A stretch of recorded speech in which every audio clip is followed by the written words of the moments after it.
Dear colleagues, good morning. It's nice to see this fine audience on this fine morning. I would like to start by thanking the organizers of the second Legal St. Pete Forum for the opportunity to have this panel, which in our view is quite topical and for many participants from the point of view of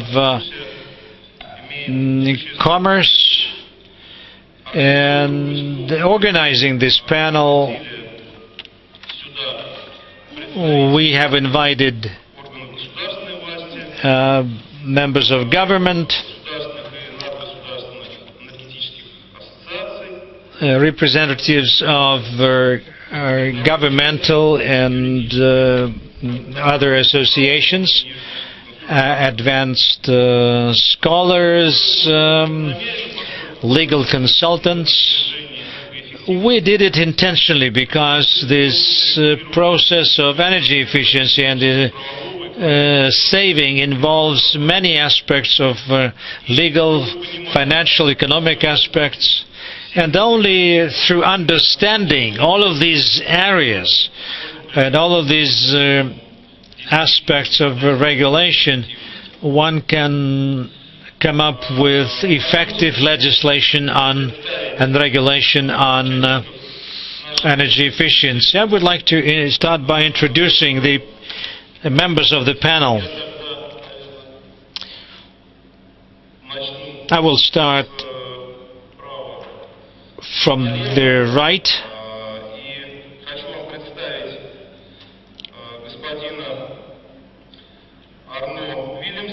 Arno Willems is a partner and from Sidley, Brussels. Tamara Meribishvili is Deputy Director General for Commerce of Energy Efficiency Center of Interau, US, which is involved in energy saving. A Deputy Director of the Russian Energy Agency, Mr. Anton Popov. And thank you for coming. It is this agency that oversees the implementation of energy efficiency programs. Then we have the Director of the Legal Department of the Ministry of Energy of Russia, Anastasia Bondarenko. Markus Becker, Executive Advisor on Legal Matters and GR of GE Energy. Then, I said Popov instead of Mr. Smistonov. No, it was Mr. Smistonov who is second. Yeah.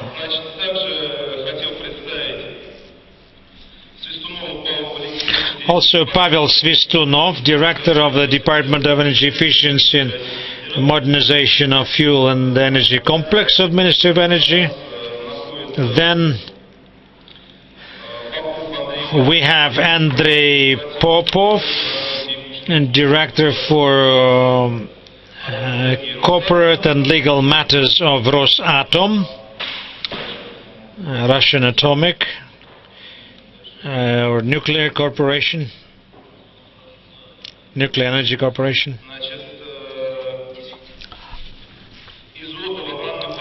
Anna Izotova, Head of the Legal Department of the Federal Tariff Service of the Russian Federation. Sergei Sitnikov, Advisor with Baker and McKenzie. And Mr. Amit Bando, Executive Director of International Partnership for Cooperation in Energy Efficiency Cooperation. We also have Klaus Sorensen, the Consul General of Denmark in the Russian Federation. Royal Danish Consulate General.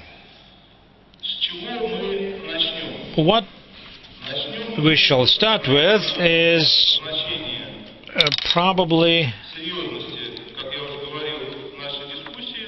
with a note on the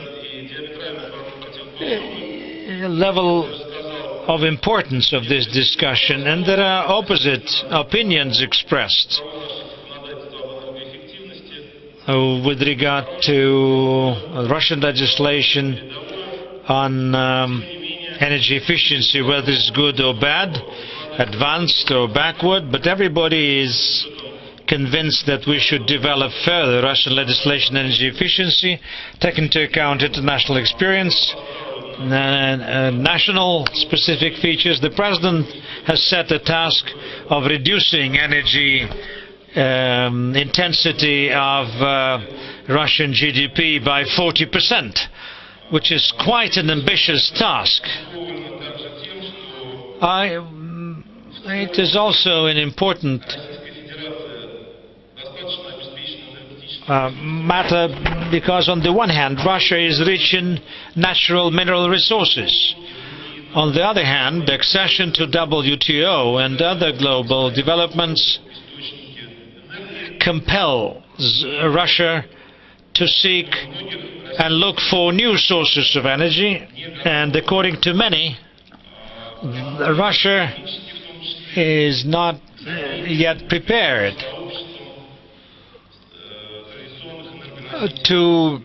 for substitution and replacement of traditional fossil fuels. Therefore, the task of enhancing energy efficiency and energy saving is one of the 5 strategic goals for the Russian Federation set by the President of Russia. I think the first floor should be given to members of government and members of the Russian Energy Agency, because they have borne the brunt of the work to establish a basic legal framework in energy efficiency in a situation where there's still a low level of awareness and understanding of the importance of these in Russia. And I want to give the floor to Deputy Director General of the Russian Energy Agency, Anton Popov. Good morning. What shall I do about this?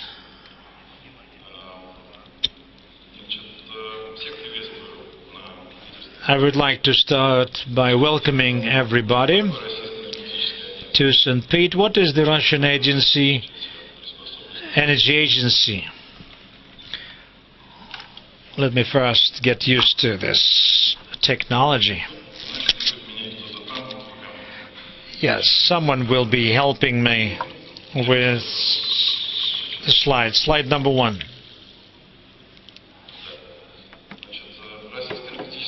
The Russian Energy Agency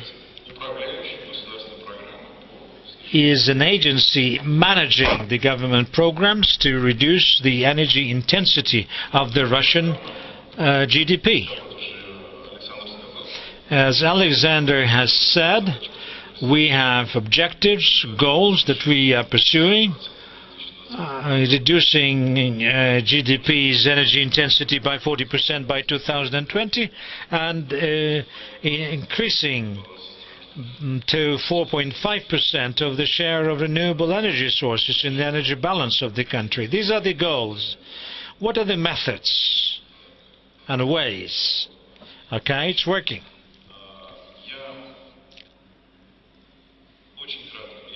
Let me be brief.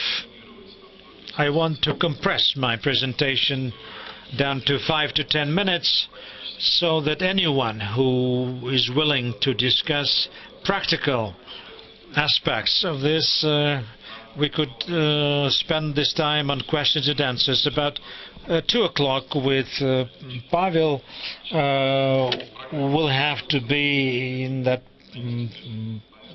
palace with Pavel Svistunov. Actually, the whole program has several areas or directions. One of this is awareness campaign. We should try and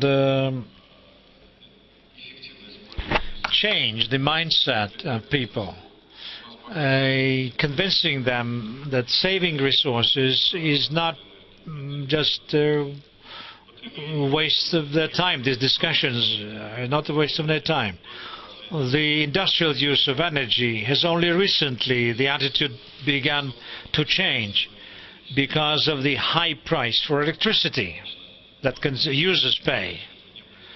It did not happen in the past. As to the legal legislative framework, which we're going to discuss, is another part of the program that we are managing, which actually provides for functioning of various aspects as part of one coherent whole. You can always get hold of the paper presentation, so what I'm going to say is slightly different from what is written in the presentation. With regard to legislation, we are drafting proposals, and based on our practical experience from the work with the regions, the users of energy, we try to modify the existing legal framework. I'm not here to claim that it's a bad legislation that we have. That many provisions are either superficial or not workable, and we try to fill the gaps.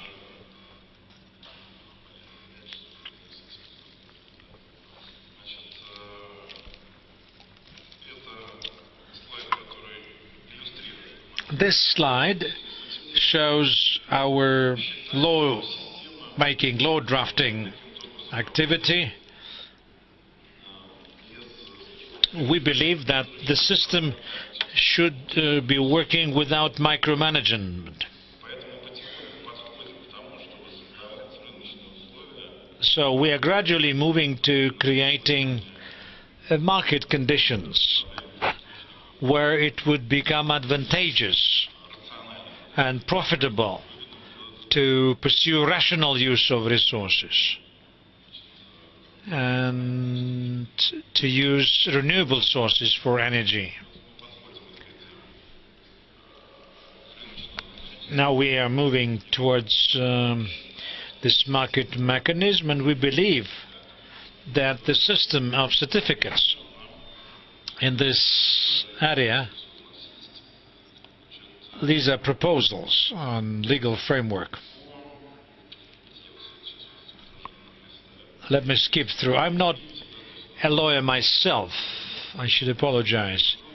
Those who are in this and into this can look at this in greater detail later. The system of certification as such, very briefly, the gist of that is this. If you produce electric power using renewable sources or with a certain efficiency not lower than a certain level, you can issue a green certificate to circulate in the market. Who will have to purchase this certificate? Those who produce energy using coal without actually processing or cleaning these emissions. The green certificates. Green for users if you use energy with efficiency not less or lower than a certain level. It's green and the white certificates. This illustrates what I've just been saying. With regard to green tariffs, we are working on the tariffs to produce energy using bio-waste from agricultural production.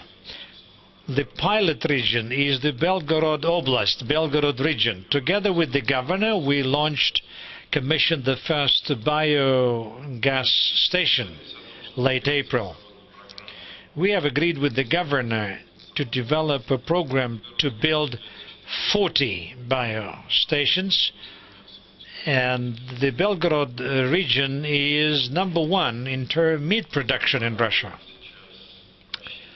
We are now analyzing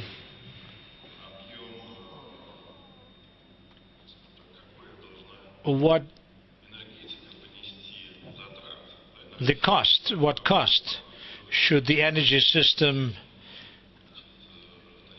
have to cover the green tariffs compared to standard tariffs. Our preliminary analysis shows it's 0.00 something. It's inconspicuous if you look at this entire expenditures across Russia.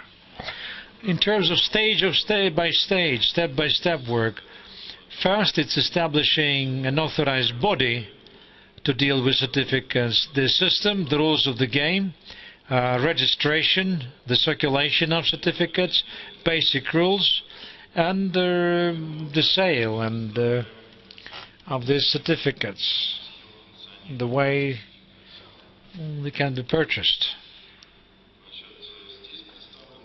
This slide shows a draft law, federal law, which contains the legal framework for the certification system. Bylaws for the same, and we dare to claim that we can actually emulate this and multiply this within the customs union framework. So much for what I had to say. I have a few questions. Perhaps you or someone else could respond. How do you assess the sufficiency of powers that the Russian energy agency has? Since there are many departments and ministries involved in energy efficiency and energy saving. The Ministry of Finance has its part, the Ministry of Taxation has its bit and part. Does your agency have enough powers? Yeah, I understand the question. Whether we need a dedicated specialist body or each ministry should play its role. On the one hand, it's a kind of rhetorical question. It's like with the money, it's never too much. The same applies to powers. With regard to the logic, the Ministry of Agriculture has its own mechanisms of support. They subsidize loan terms. They can subsidize. It doesn't work 100%. Ministry of Finance has its own mechanism and tools. Ministry of Economics has its own. The actors in our sector, to get access to those is a challenge. Actually, the ideal situation where this mechanism could be brought together, and our report says there should be one body. that will consolidate these functions. The Russian Energy Agency is not the worst tool to perform this function. We have 70 offices across the country, virtually in every region, and we have a feel, we know what's going on. Consolidating government support measures together with the effort to develop rules of the game, it's quite sensible. Then, in this scenario, if we succeed in developing the schemes together with the Vneshekanov Bank, then we'll have the financial mechanism.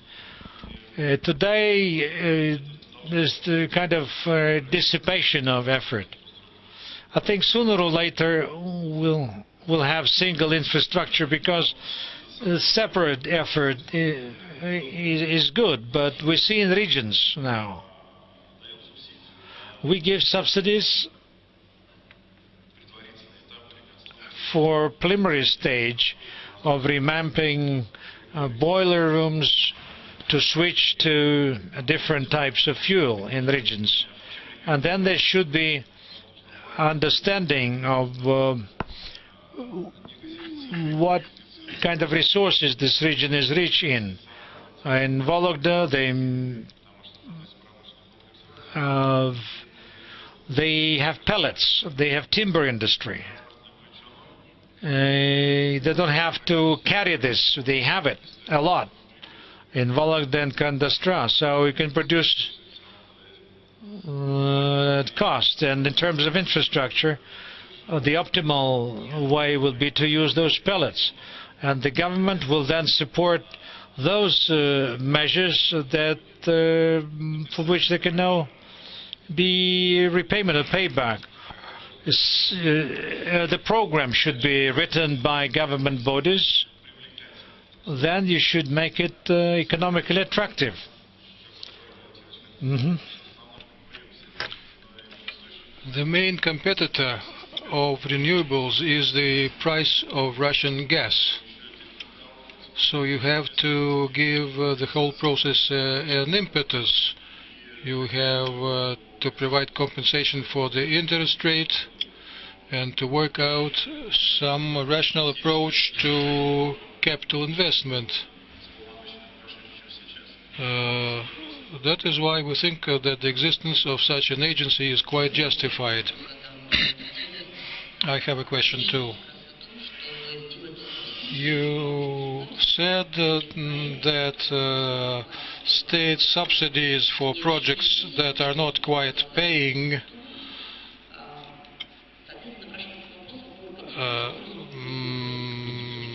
should be governed by some body that is going to decide which projects deserve subsidizing and against those that are not deserving.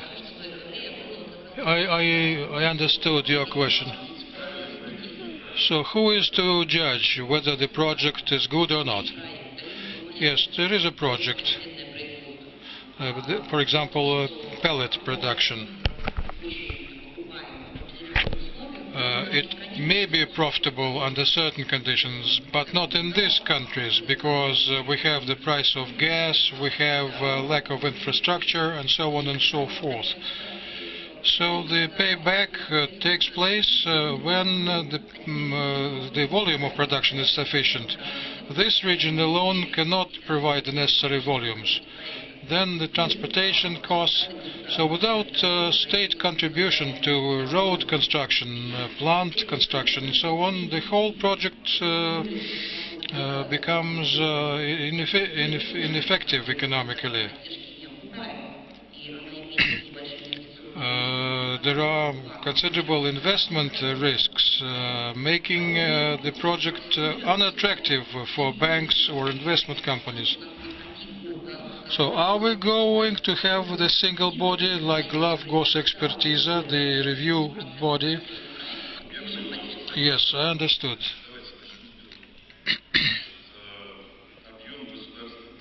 The volume of state support for Belgorod Center of Biotechnology is 0.0.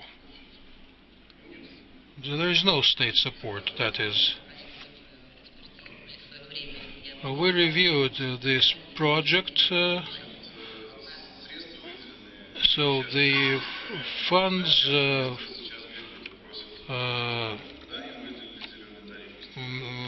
came from private investors. Yes, they got some green certificates, but the state did not contribute a penny.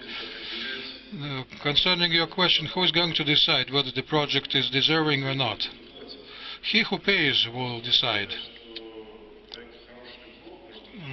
Only the investor can say whether the project is appealing or not. So the state ought to support not projects, but a system that will be conducive to the birth of these projects. It must support infrastructure building. It must support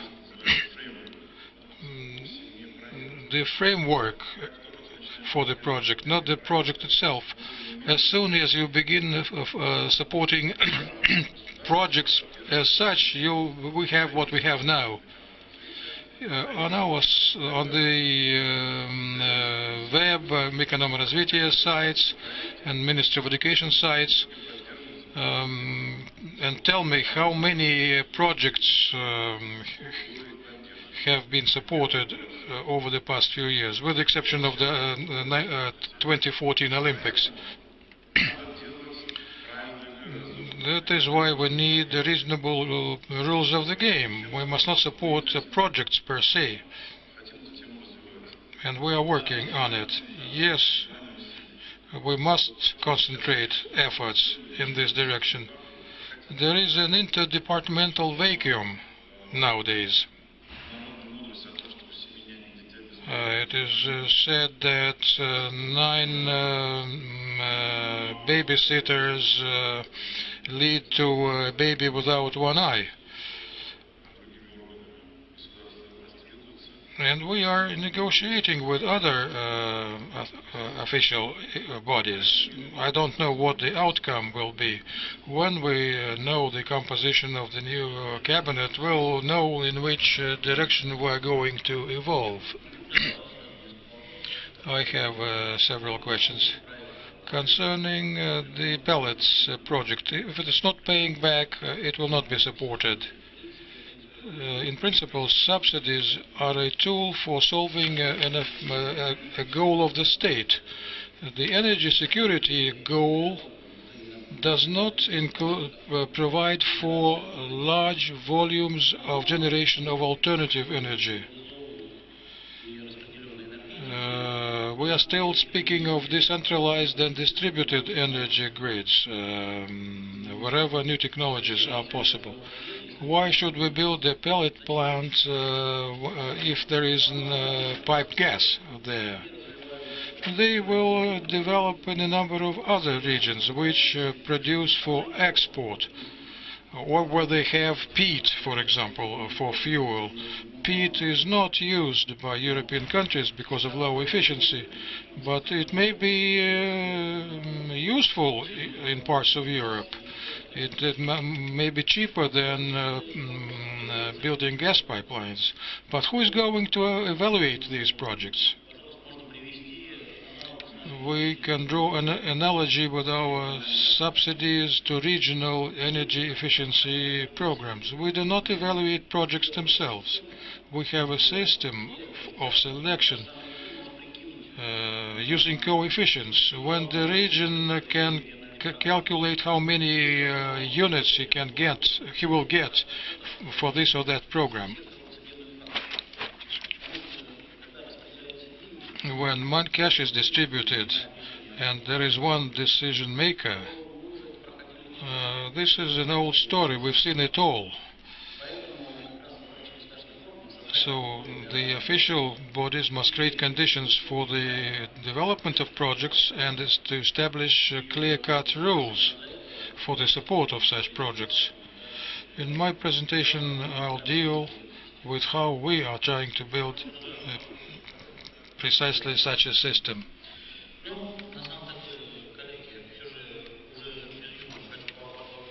I should like to thank the organizers of the forum.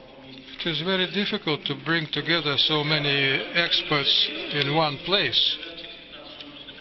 At least the sort of people who will not run away 15 minutes after their own presentation.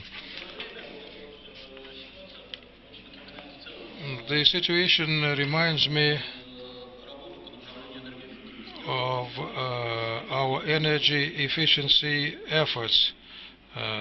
You do all this for the potential customer or consumer who doesn't really want it or need it. But we must work on energy efficiency. We need it to boost our competitiveness as a country and on a company level.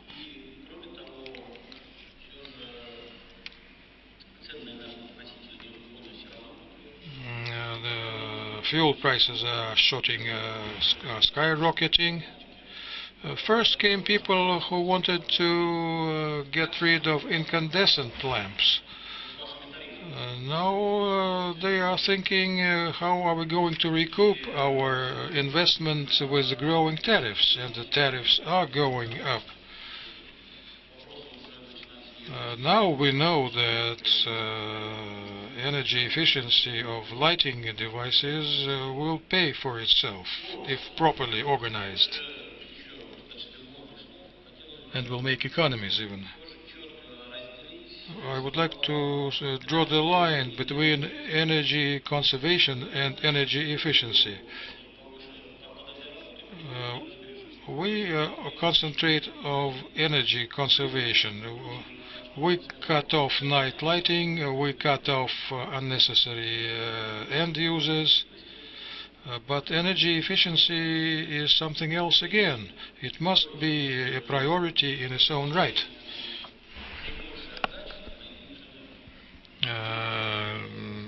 Increasing spin-off per unit of energy, so to speak.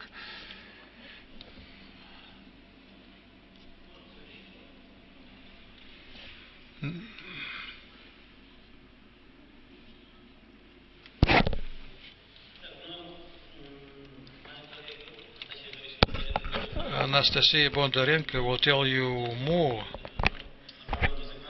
about legislative work.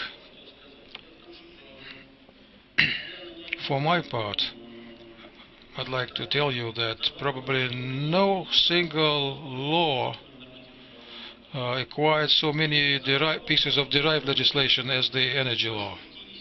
There were over 50 legislative acts derived from this law. In addition, there is a special committee dealing with these issues. The Prime Minister and the President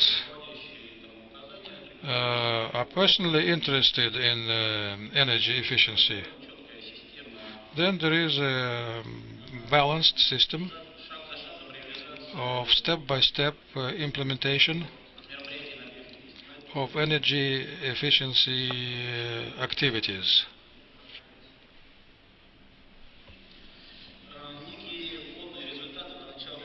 Here are some preliminary results for 2012. We have completed the work on the legislative framework. Most of the laws have been enacted. It's time now to improve them in light of experience of the past few years. We have uncovered some shortcomings in the legislation. Besides, the situation is fluid, and what did well a few years ago is no longer working. But we do have regional subsidies to the regions, accelerated amortization, tax credits, and so on. But we must extend further the list of such tools contributing to energy conservation and efficiency. We are currently in negotiation with the Ministry of Finance on subsidizing interest rates.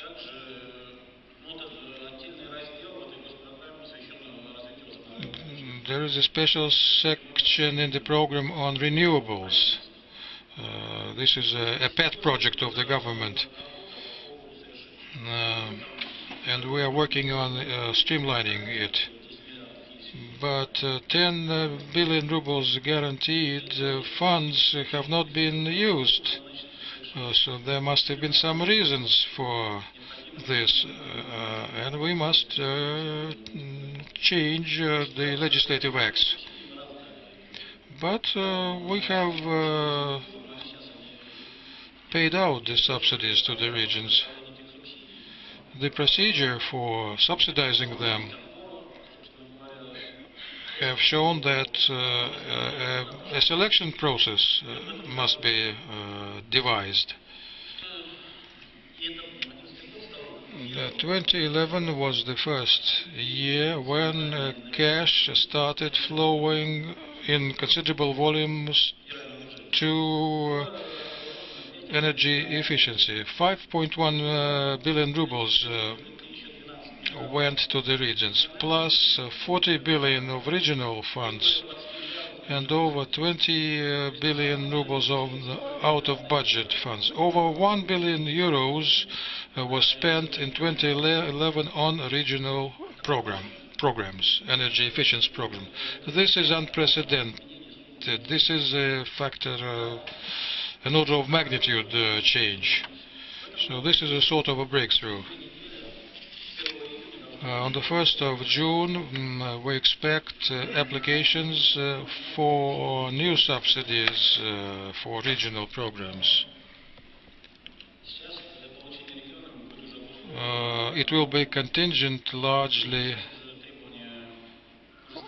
on new harsher demands or requirements. So to obtain the subsidy, a region must report on how it spent the money it had received the year earlier and how much out-of-budget funds it had raised. We gave out cash against promises alone. This is no longer the case, so this is progress. The monies were used for the front-end measures, installation of metering devices, conduct of energy audits. Now the task is to improve this work. Energy audits must not be seen as pro forma exercises any longer, and their results should be accepted by fiscal or financial institutions for financing projects. Anastasia Bondarenko will tell you more about improvement of audit legislation. This is the pre-investment phase. The investor will be coming to a place where the state has shouldered already part of the costs. We have taught the first 20,000 energy management specialists. For a country of this size, this is not too many. But as a manager is a person with whom the investor will be working face to face, using the same language. Both parties will know what to expect of the counterparty. And they will get answers in a language understandable to them. Because before investors, technical people, subsidy receivers were speaking three different languages. It was a Tower of Babylon. The Inter-RAO Center was acting as a mediator or a translator between the three. We were set up specifically to help them.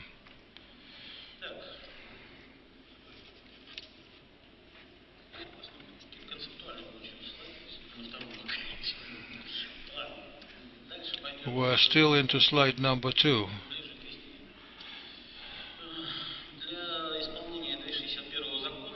To implement Law 261, there was a 1830R plan of implementation that included over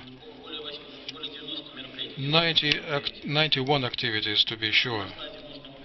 You can see how they were distributed among different groups. You can identify the priorities provided for in the law. 1830R was tailor-made to fit in with the law.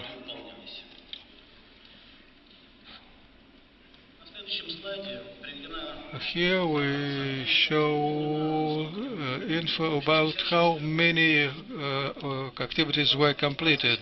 25% are work in progress, and 66 have been implemented. They are broken down into activities: installation of meters, technical regulatory activities. It has been said that the technical regulations are too harsh, and it is not clear what is the underlying legislation. But harsher technical standards has always been one of the powerful stimuli for energy efficiency. And it is with these standards that work in the EU began, the introduction of harsher measures, standards, that is.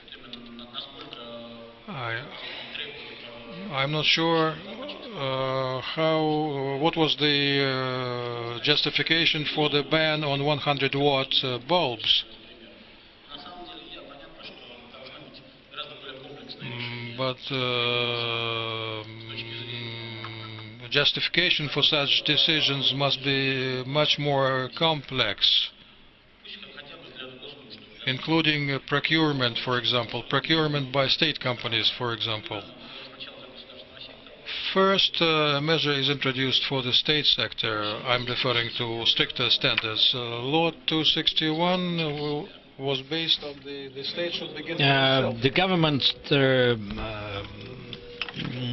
starts with itself, and it's based on this that a business will then can learn from the experience that the government will have accumulated. Partly this has been accomplished, partly we'll have to modify what has been done. Further on, what are the priority areas in improving the legal framework? Conducting energy audits, life cycle contracts. What we need is to make sure that energy efficient equipment is purchased. It is more expensive than primitive equipment. So one can only do that by taking into account the entire cost. It is only based on this we can have innovation, what we call purchases for a long-term products, and actually it will be more profitable to purchase a more expensive but efficient equipment.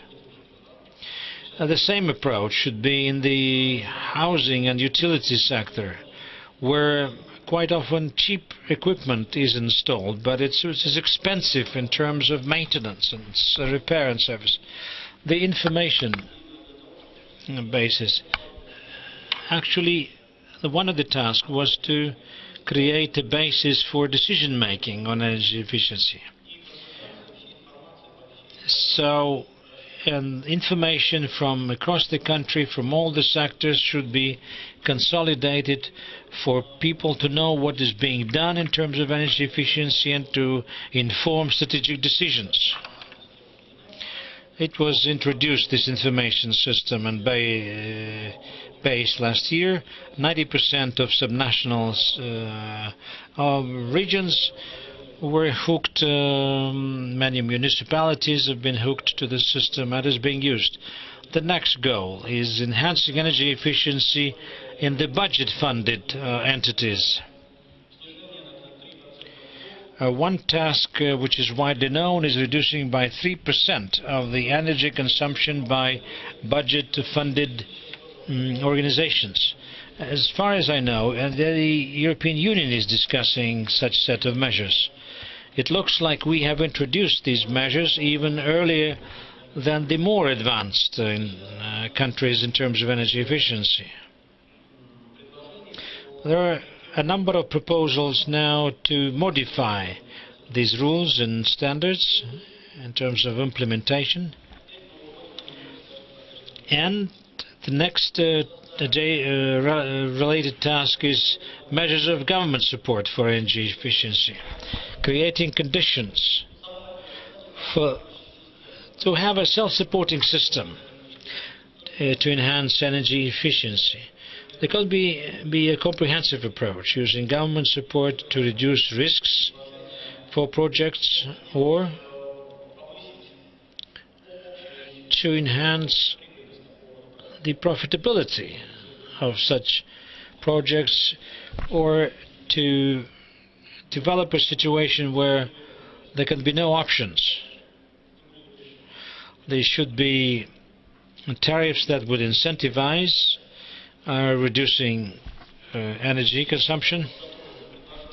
As of today, we have proposals in place on a new plan of measures for government regulation in energy saving and energy efficiency, on government policy, government support, change in submission of data. What we see is that regions of the Russian Federation, municipalities, have a flood of requests for data submission. And so the task is to make this request uniform for Russian Statistical Office, departments and ministries.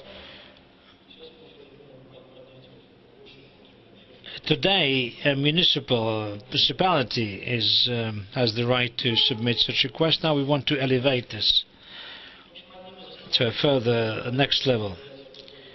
The major tool in government policy is the state program for energy efficiency to the year 2020.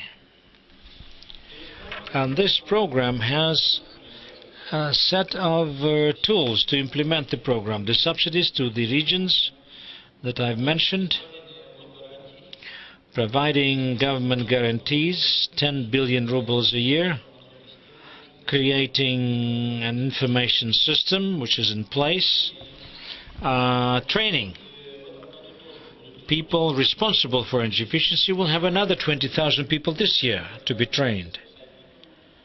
And together with IPCAN and other international organizations, we are talking on involving international experience in training, the best practice in training.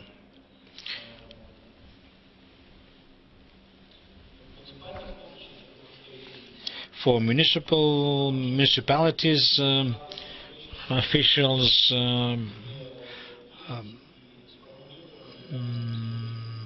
people from the industry, based on what has been being done in the European Union. Early autumn there will be a big seminar with practitioners being invited in energy efficiency enhancing measures from various countries, and a legal framework for energy efficiency. Slide 10 shows the expense from the federal budget for the government program. One can see that the bulk of funding is for co-funding of regional energy efficiency programs, because the major resource and the opportunity for energy saving is in the regions.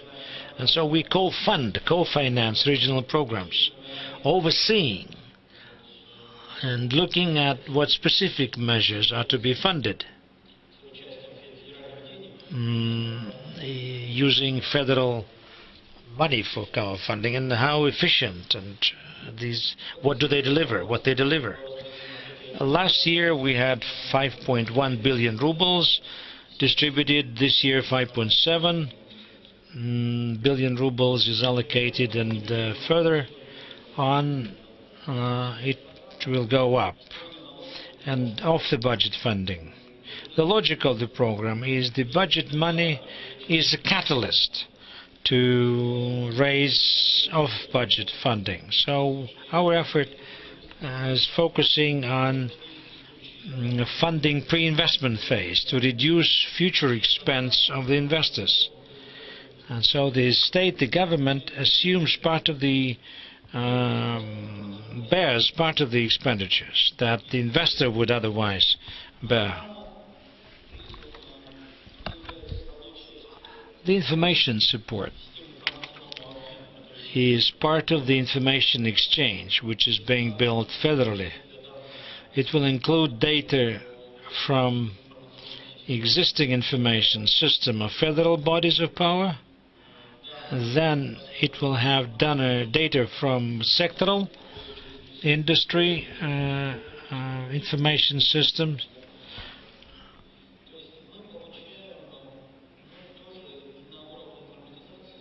and we try to avoid duplication of functions,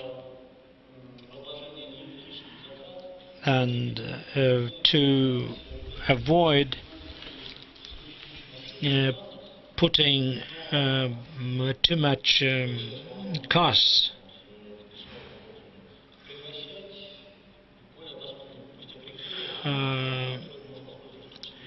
to actually develop aggregated data that could be used by investors, among other people.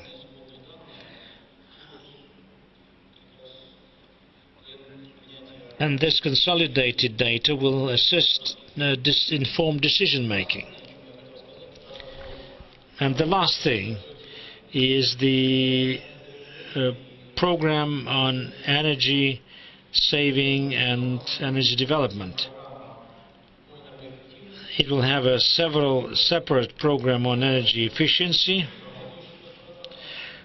which is to expand the existing program. And there's one program on renewables, where there's an extended government support provided for. The size of that program is being approved by the Ministry of Finance, so I don't want to disclose this. Again, government support is expanding. Thank you for your attention. Questions? Thank you, Pavel. I have a few questions on your presentation. You have rightly said, and also the international experience is in favor of this, you said the first person that would provide a model to follow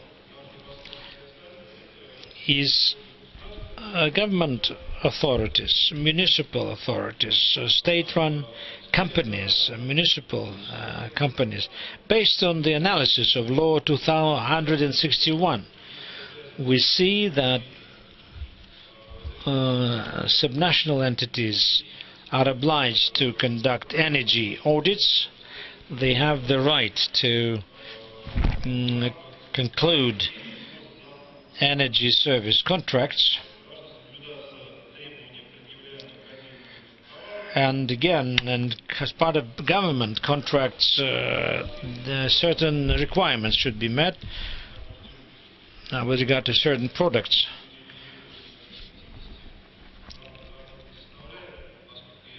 As far as I remember, for legal entities, the they had to pay 100,000 rubles. Is this sufficient for government bodies to become pilot projects to be followed by the rest? Let us eat this elephant part by part. With regard to 3% reduction,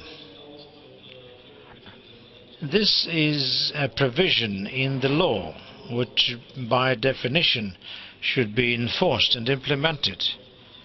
And the second thing, funding is reduced by 3%. Every year funding is to be reduced by 3%. So in the budget funded sector, there's no room for penalties. With this too, I said the state should start with itself. The right to conclude energy service contracts. ESCOs became a kind of a fetish because it is being used everywhere. Energy service is just implementing jobs at one's own expense. And having the right, they've always had the right. The question is the mechanisms. And mechanisms are financial. Within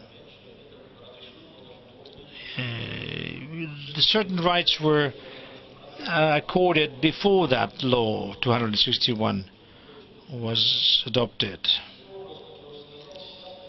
Now the time has come to develop instructions on the procedures and how this should be done. What account should contain the information on this? Where the savings should be accumulated? What key issues like price revision should be reflected in the contract, the baseline? It's a matter of financial organization, if you like, and issuing guidelines on how to do it to reduce investors' risk for those investors who want to go into this. And then who is to pay for this? Energy service companies? Most cases they don't have those funding. To raise funds, these are young companies, they are not eligible. With regard to project financing, they have to have the history, credit history. And if it's unsuccessful, then its security will be reduced to zero. Here, the priorities, there's no focus in terms of priorities. There's a resolution of such issues as access to funding, coming up and developing standardized banking products, guarantees to investors. If the investor meets his obligations, then obligations with respect to the investor will have to be met in due time. I think the government sector, the government sphere, correct me if I'm wrong, we are talking about those actors, the guarantees on whose obligations are provided by the government, federal government. Or there's something else.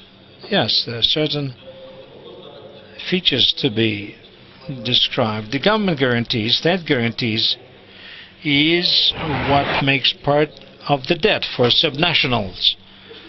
To provide these guarantees, there are strict rules on provision of those guarantees and in terms of size that is authorized for municipalities. And this mechanism is constrained in terms of provision of guarantees. The second matter and question, yes, budget-run organizations will pay money, but they fear to pay because they don't understand how physically this funding will be transferred, and perhaps the accounting chamber may criticize and have complaints. Here lies the question.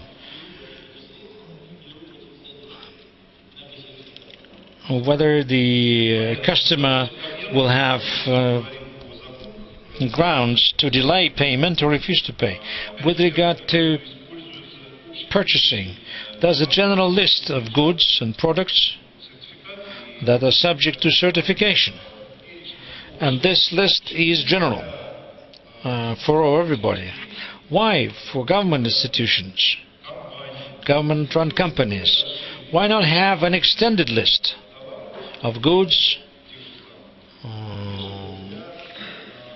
compared to individuals, entrepreneurs, businesses with no government participation? It's not a new idea. It's being implemented. The closed list, if we come up with this closed list, it become outdated every month. If we develop criteria of inclusion into this list, it will take time, but this work is being done. Requirements on purchasing equipment of certain energy efficiency classes for the budget-funded sector, it is being done. Ministry of Economics is doing something about it. It's not an easy task to perform and accomplish. Accelerated depreciation. The government decision was being drafted for quite a long time, and there's quite a limited list. We submitted a request to the Russian Union of Entrepreneurs, and we proposed this to the Ministry of Trade and Industry. If we want to have it as a one-off measure, this can be done quickly, but then it will not have a long-lasting effect. If you want a systematic work, it will take time, and this work is being done. Anybody willing to express their opinions? It's quite an exciting topic. Yeah, there will be other exciting topics, says Pavel.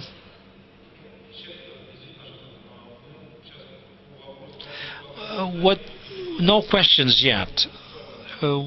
We want a further discussion on municipalities, government-run companies, organizations. We'll certainly give the floor to everybody. I have two quick questions. I would like to know your opinion, Pavel, and everybody else, his opinion. We have a territorial plan for the location of generating capacity. Grid losses are a major problem in Russia. Is there a need to change this geographic distribution? Is the process already underway in the Russian Federation? Because Interrao, which is a holding now, is trying to change the siting of such facilities and consumption centers. What is the question? Are there plans to change the geographic distribution? The master scheme has been approved.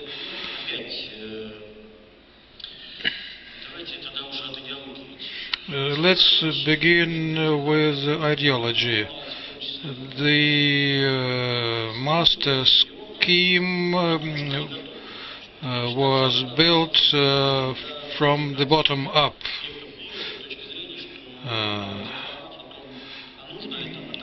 The regions provide information whether they need such facilities and if they are prepared to support them.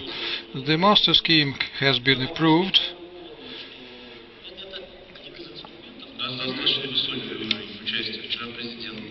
Well, the level of participation is very high. The President attended this forum yesterday. The master scheme is not...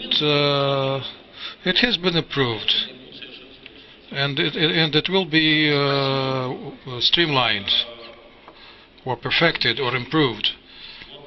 Thank you. Are there any questions for Pavel? Then, if there are none, I'll give the floor to... There is a question.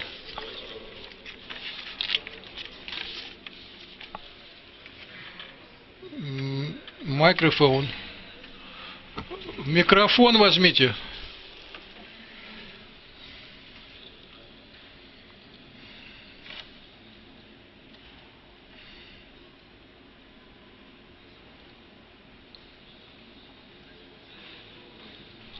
Не слышно ничего. Ага, так вот. There's been talk about reducing allocations for budget organizations. How will it work through 2014? Are we talking of allocations for costs connected with energy consumption? Is it adjusted for inflation, is my question, and what will happen after 2014, because these costs may go up after 2014. So there is a budget legislation which says that costs for communal resources are adjusted annually, and a 3% reduction is for comparable conditions. That is starting from the next year's volumes, this year's volumes, and the next year's volumes will be adjusted for inflation. So this is a 3% reduction of the next year's volume. But after what will happen after 2014?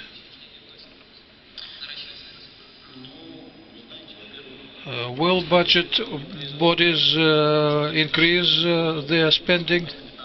No, consumption is expected to drop by 15%.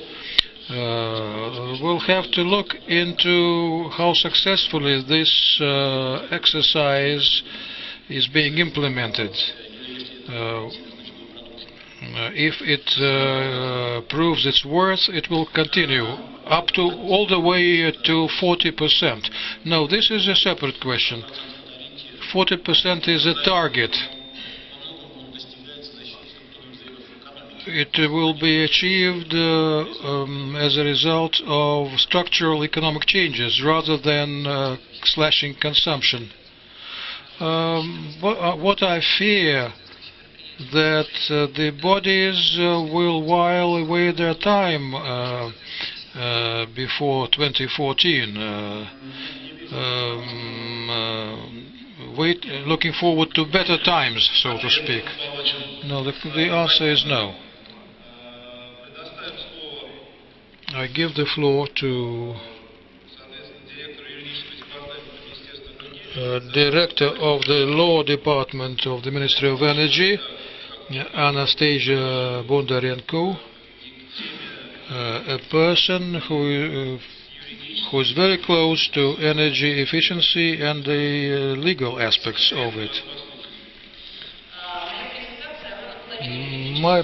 Half of my presentation is legal, the other half is factual material provided by the department of Mr. Svishtunov. Well, on this slide you can see the place of Russia in energy conservation and increasing energy efficiency. We are between Kazakhstan and Ukraine. We are very far behind Belarus and half the way to the so-called developed countries of the world.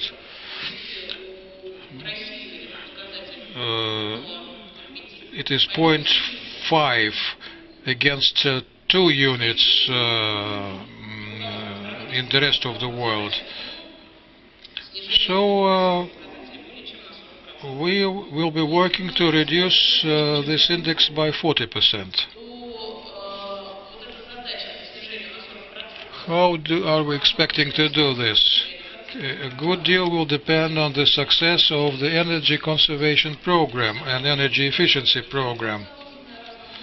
How successfully the appropriated funds will be used. A good deal will depend on the growth of tariffs and the growth in output. I'll field your questions later. Regarding the management structure in this sector, as any lawyer knows, there are legislative measures, there are executive measures. We represent a body of the executive branch, but we are involved in legislating and monitoring implementation. Is our brief sufficient? Was asked here. Well, our powers. The word powers was used.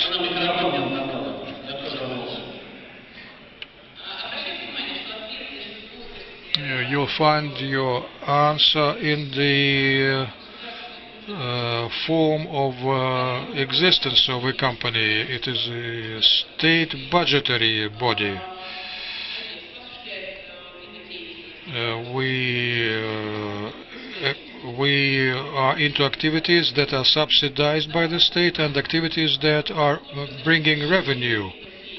So by expanding activities subsidized by the state, we are increasing the state component. We are operating under the Ministry of Energy. But whether our brief is sufficient at this juncture, I think the brief is quite sufficient.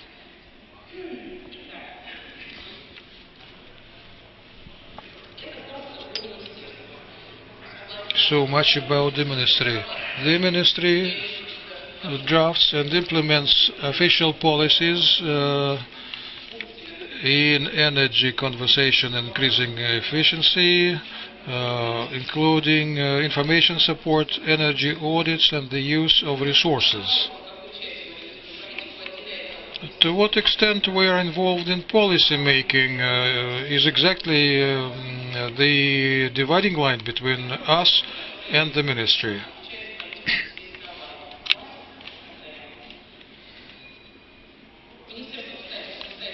The ministry enacts normative acts independently.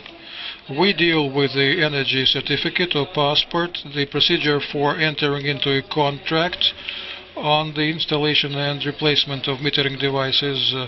Another act we worked on is the offer to the customer regarding the installation of metering devices. And lastly, the surprise spot checks.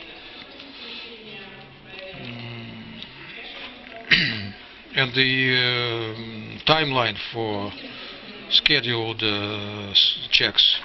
The ministry's functions are different. They maintain a register, monitor and analyze official policy. And now some statistics. It's common knowledge that Law 261 provides for mandatory energy audits. The state begins with itself, so there is a list of bodies that are subject to mandatory audits. Budget-financed institutions, with state majority institutions, and regulated organizations, that is national monopolies. Transportation of natural gas along trunk pipelines and trunk oil pipelines, dispatching services in energy and transmission of electricity, and heat supply and transport.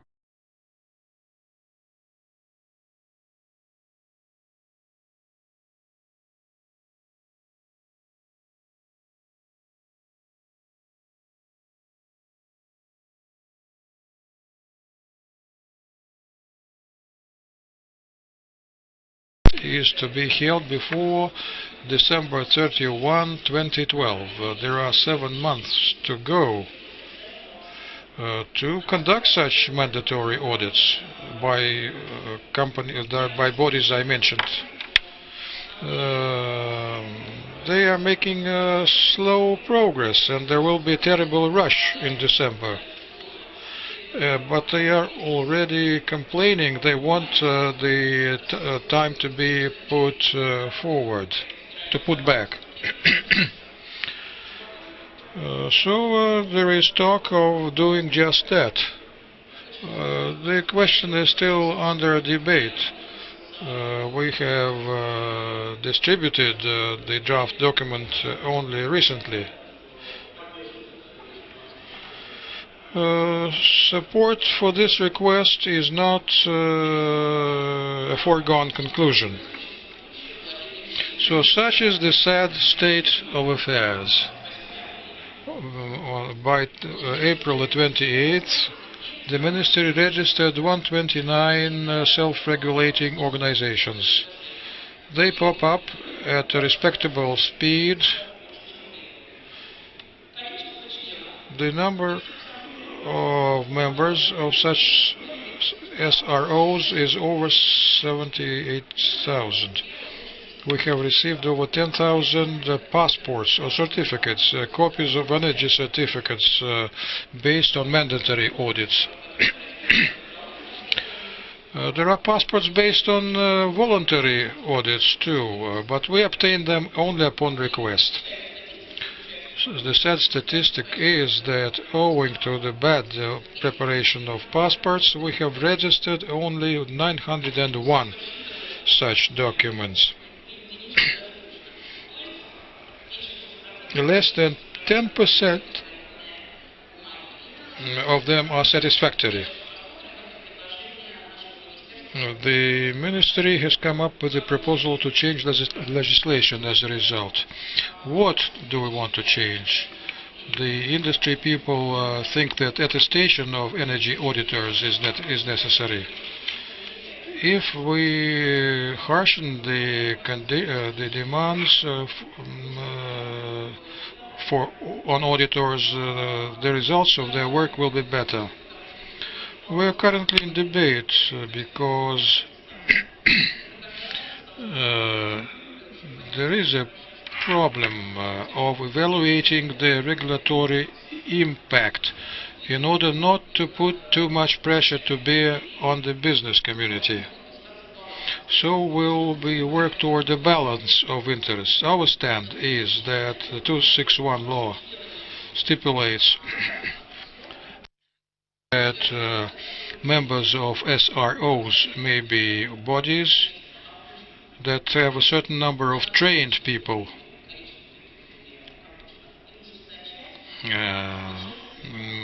meeting stricter educational requirements,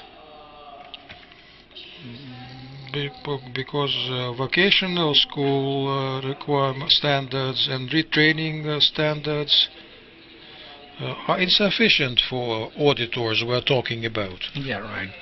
Actually, there is nothing being done by the Ministry of Education in terms of updating college education, post-university training. It's one way, actually. Our effort is one way to have well-qualified auditors and who can deliver high-quality energy passports on facilities. Issues and problems, yes. Actually, with regard to delays, yeah, there might be a delay. With regard to auditory audits, minimum qualification requirements is another issue. The third issue is lack of methodology for energy audits. The Ministry believes that the law should have another level. Maybe there might be one or two bylaws on the procedure of energy audits, the requirements, the actions. There's insufficient regulation, and we may have a discussion with the Ministry of Economics, and so we'll have to prove we are right. And we believe that if there's a document in place, even subject to improvement, of course, will only improve the overall situation. With regard to making requirements to be met by members of self-regulating organizations is there, the standards, the rules of professional activity, the tools and instruments, and that's July 9, 2016. And as to the express audits or energy declarations are streamlined, simplified forms of energy audits. What is important is to optimize the requirements, as I've said, and the format and form of energy passport. Alexander, as we were preparing ourselves for this roundtable, asked us to use certain examples from real life. The energy passport, when energy audit is being conducted on a legal entity, information should be filled in on all of its branches and affiliates. They come and tell us, our branch and affiliate is in Kazakhstan. One is on the space launch, Baikonur, and another elsewhere in Kazakhstan. For this branch or affiliate, is an energy audit is mandatory? Yeah, this legislation works in Russia. This is valid for Russia. The building is in Kazakhstan. Energy resources are also in Kazakhstan. Why should a Russian legal entity audit Kazakhstan's resources? Still, I have some doubts about the approach. There is room for improvement.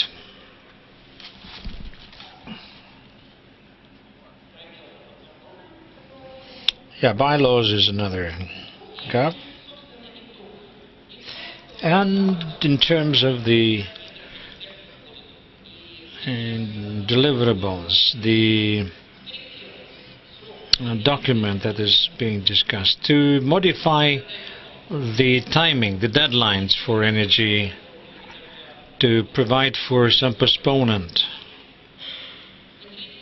to give Ministry of Energy powers to regulate some procedural matters with regard to energy audits and filling out the passport.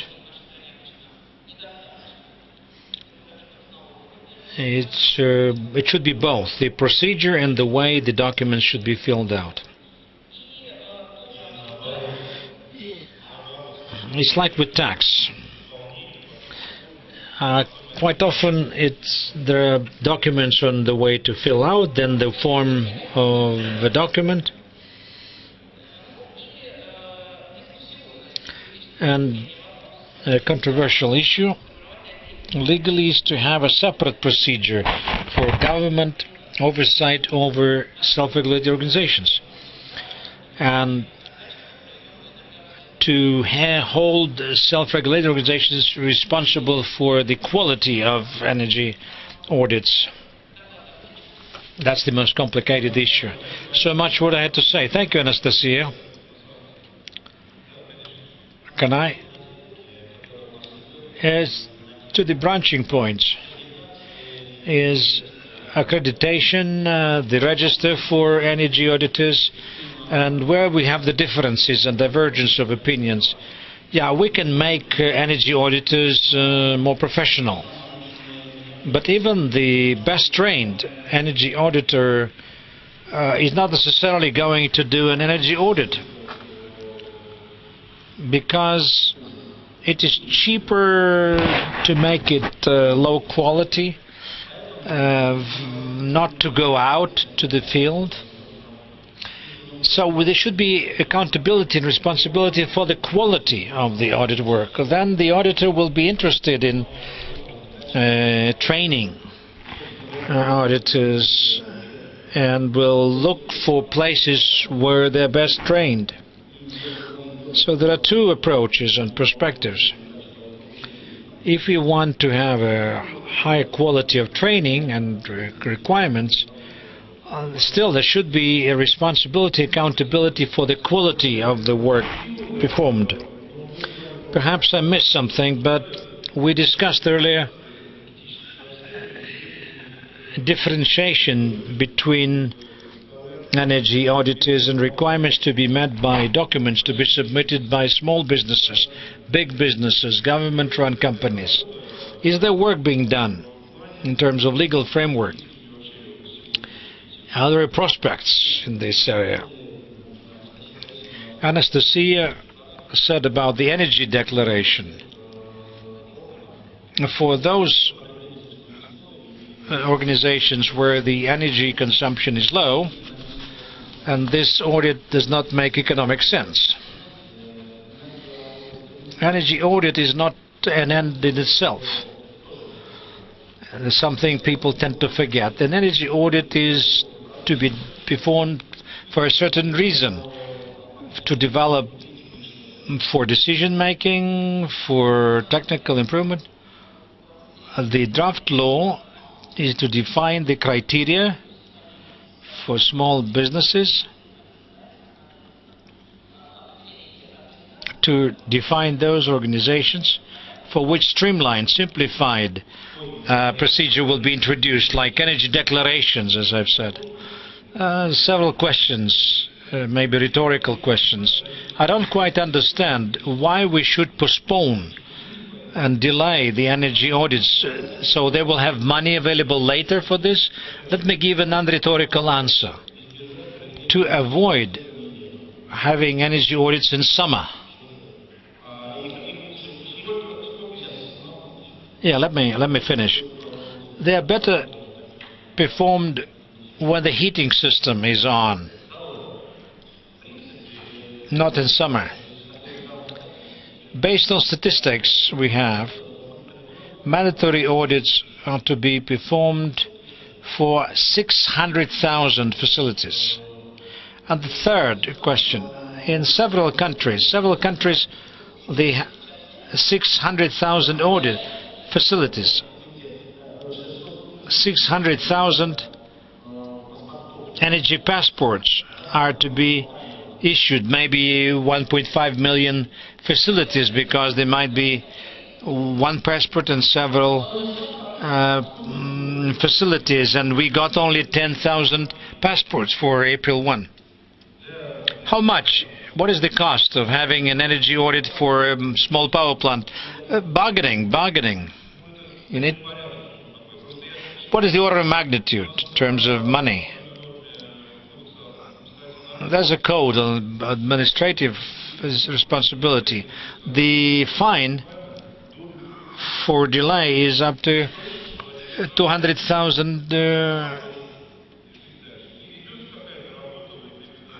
thousand maybe. It is easier to pay a fine and that's it.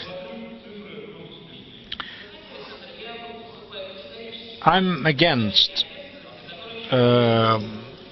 introducing more severe liability. In my view, administrative liability, making it harsher, it's only possible based on monitoring of law enforcement.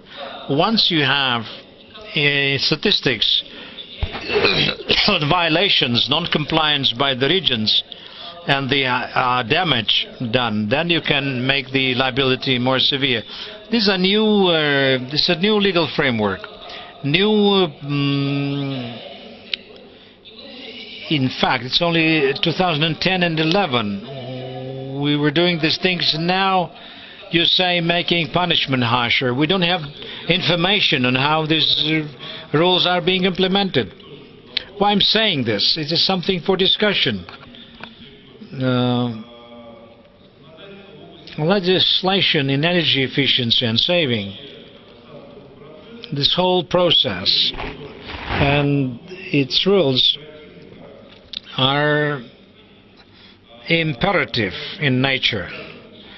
It's binding. It's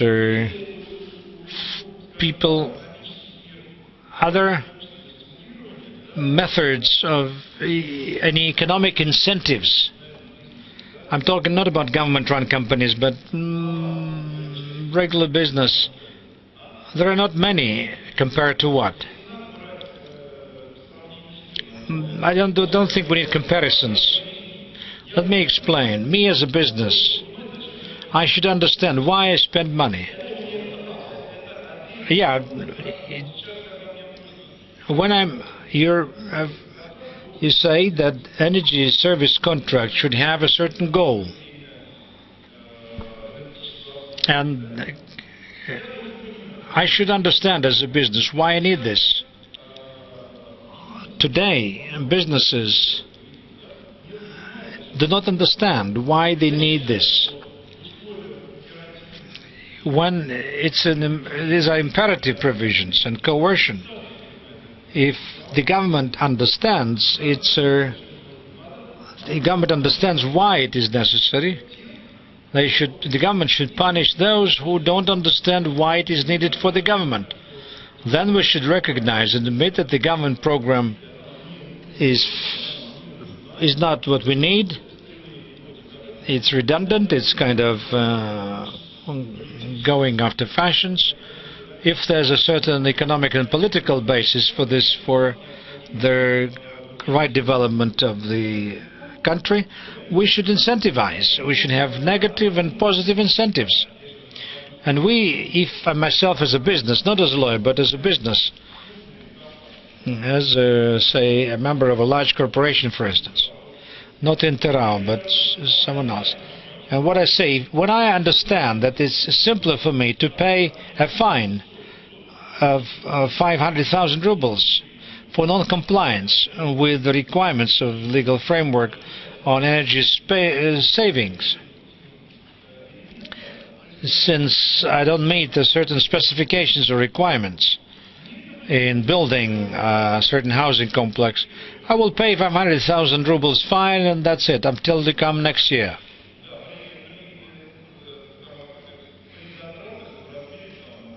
When, the cost of the project is $30 million, for instance.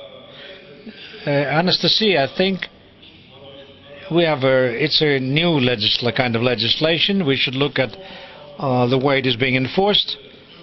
But we will not move from a standstill.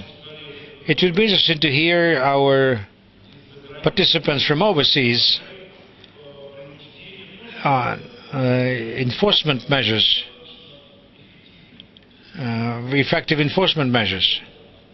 Let me try and respond. Number one should not look at requirements for energy efficiency separate from other requirements. And once they reduce the possibility for allocating these expenses to tariffs, the energy audit is not an end in itself, again. A correctly performed energy audit is a kind of a pre-investment action, which says what should be the target of investment, where should money be investment, what these savings will be. If an investor believes that everything is in place and have been upgraded, then it's easier for the investment to pay the fine. Those who have, for the delay for non-compliance with regard to energy audits, those who have state-of-the-art equipment, yeah, probably. But there's so much that can be, the benefits are huge from energy efficiency. Let me continue. But you're right in saying it's a matter of speed. With the small level of fines, and if we try to coerce, this can contribute to a more rapid transition to energy efficiency at all levels. But I agree with Anastasia. We have a very new legal framework and systematic measures on making harsher and stricter technical regulations and requirements for the products are being developed now. Now only these bulbs were banned You remember? Everybody was speaking about those bulbs. Now we are trying to develop perspectives and approaches on how to introduce, at what stage, certain technical constraints. And again, making more severe liability will be justified if it's right and correct. Our task is to show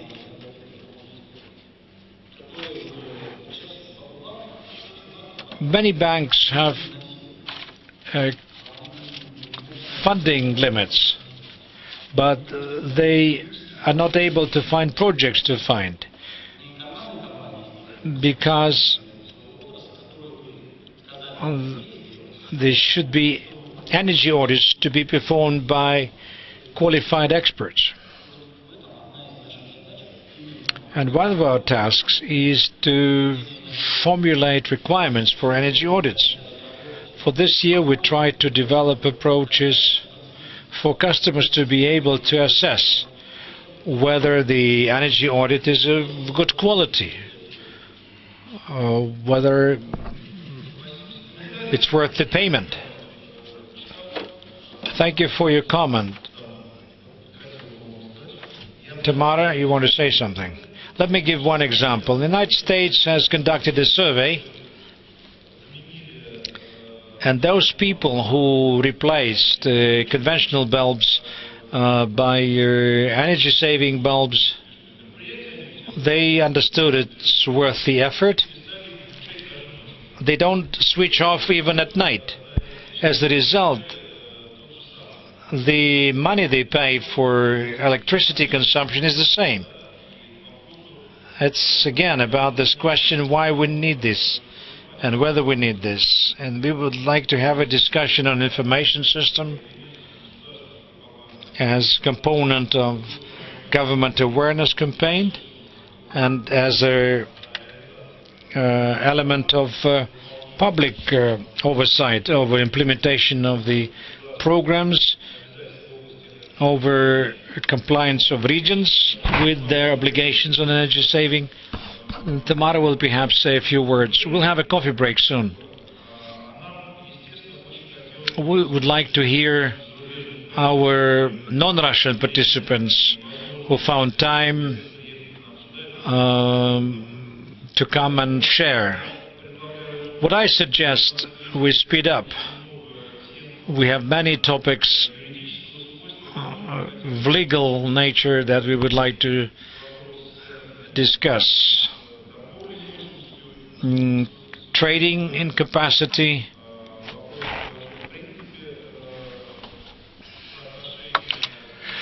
the balance between technical regulation, legal framework, and legal framework on energy efficiency, legal framework which is a result of globalization and how it correlates with the topic under discussion. So we will try to be focused and come up with certain brief conclusions. I hope that based on this work of this panel,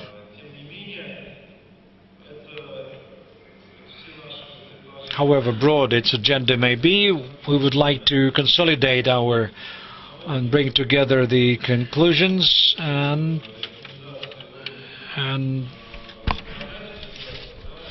have kind of a set of recommendations to the legislature, to say the executive bodies are present. Tamara, a few words. As you were speaking, I will have my own presentation. I will not say anything now. I will speak on legal framework, legal requirements being made harsher and stricter. And I will speak in my presentation. Let's have a break now, perhaps. So let's do the following. Let's have a coffee break for 15 minutes. After the break, we will hear Anna Izotova, she's the head of a legal department of the Federal Tariff Service. Then we'll have Tamara Meribishvili, who does not fully agree with what has been said so far and has her own view as a person representing one of the most advanced energy efficiency centers. And then Mr. Sitnikov from Baker and McKenzie. Try to be focused in your presentations for us to have time to torture our overseas colleagues. Good morning. Thank you for giving me the floor. It is a new topic for us. Where do we come in? The regulation and legislation system boils down to Law 2621, which made it mandatory for subjects of natural monopolies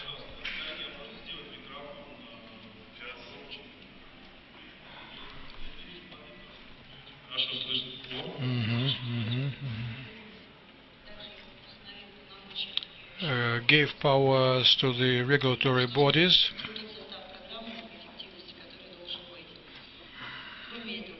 And then 1178 government decree dealing with the regulation of tariffs.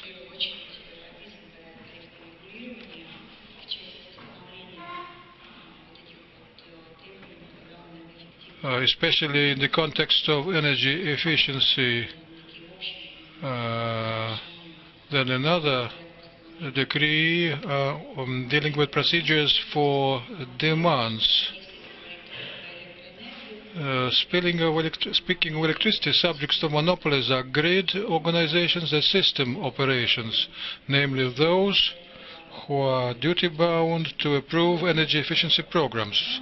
A program must include targets, first and foremost, a list of mandatory activities on conservation, and the indices of energy efficiency of facilities.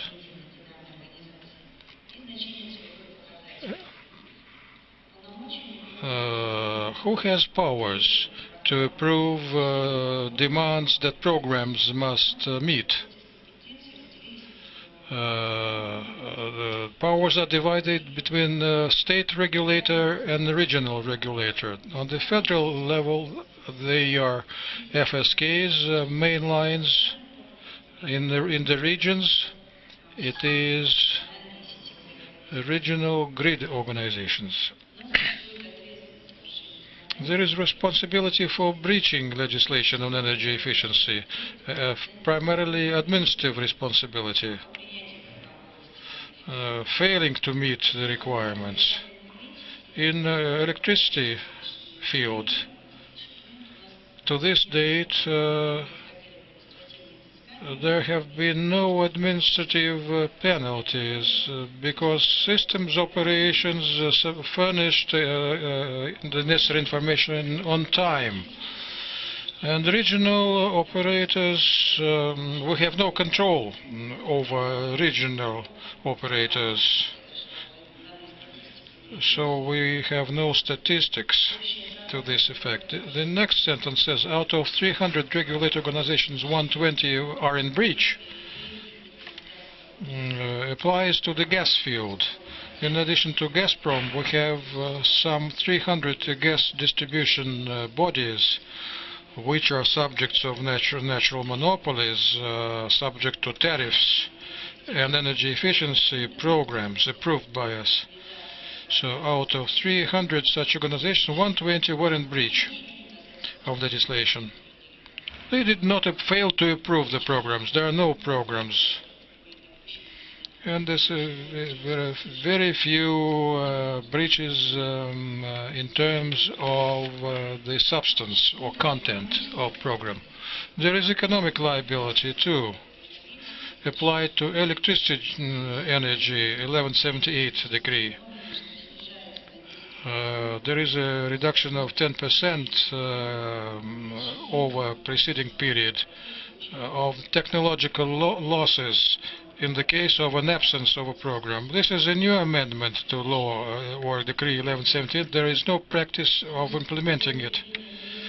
Failure to meet the requirements in adopting energy efficiency programs leads to control measures under Law 274. If there is such a breach, there is a prescriptive measure.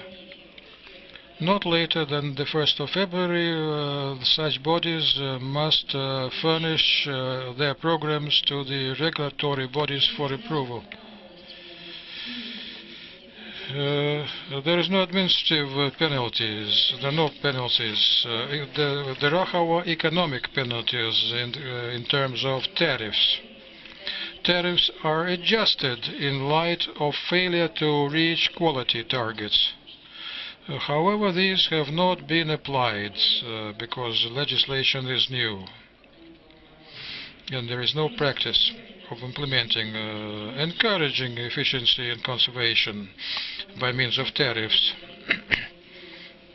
In setting tariffs, we take into account energy conservation and boosting efficiency. We take into account energy efficiency costs, activities. There is a provision in brackets. All this takes place within the framework of the forecast of socio-economic development. When some people say that everything is included in the tariff, it is not true, because the tariff itself is limited or capped by the forecast of socio-economic development, which has priority. We also take into account energy conservation and efficiency programs in shaping investment programs. In long-term planning in electricity fields, we use long-term regulation methods. I refer to transmission. The reliability and quality indicators are parameters of long-term regulation. They are taken into account. Tariffs, in the case of failure to attain targets, will be adjusted, but this measure has not been applied yet. There is a new amendment to 1178 encouraging loss reduction. The Energy Ministry has defined the norm for technological losses and for subsequent years makes provision for reductions of 10%. The norm has not been applied yet.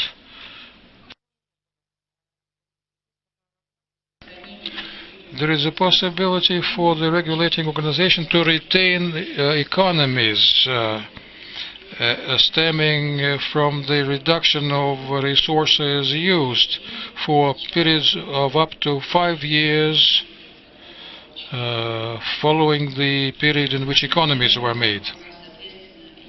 We have some examples of this.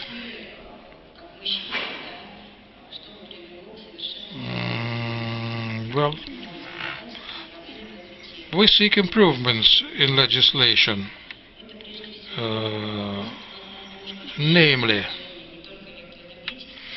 this provision deals not just with electricity generation, but we must sharpen the definition of organization. Law 261 says that the regulated body is the subject of natural monopoly.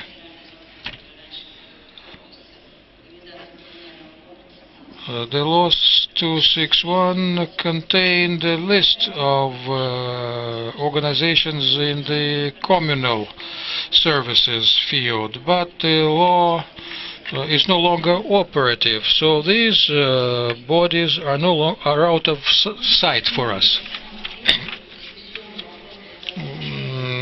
There is a moot point. We would like to strike out indices of energy efficiency of facilities. The regulator cannot set these requirements because it is not part of their competence. It is something for a technical body to deal with. But I repeat, it is a moot point that we would like to air and discuss here. Maybe some other body of the executive can deal with this. So dealing together with tariffs and energy efficiency indicators by one body is improper. We cannot control these indicators because we do not fully understand how they are set up. We think that control should be or supervision should be split. There is no responsibility for failure to adopt a program. And we think that this should be part of an administrative infringements code.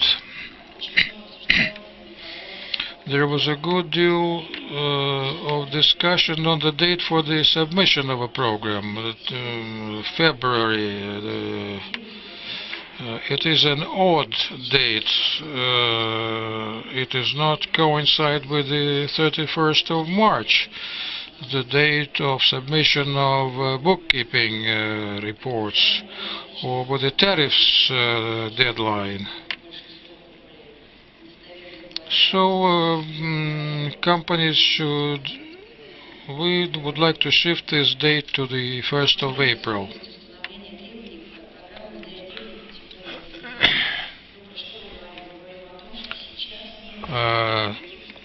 There are no exclusions at this date. Everybody is in the same boat, regardless of whether the facility is old or new. Old facilities should be subject to different set of requirements compared to new ones.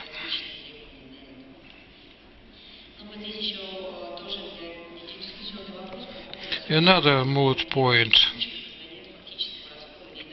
When there is actual consumption of energy resources in operational activities, what should be done in this case?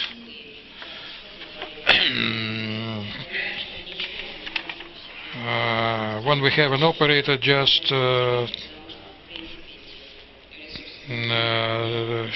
opening the gates for sending high-pressure gas into the pipeline.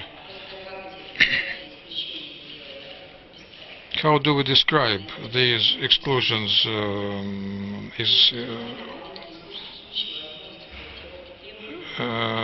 We should be able to introduce adjustments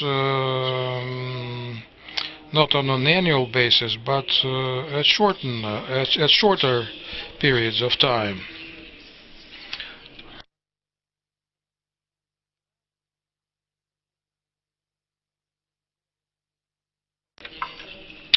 So we must make provision for exclusions. That's it. Thank you for your attention.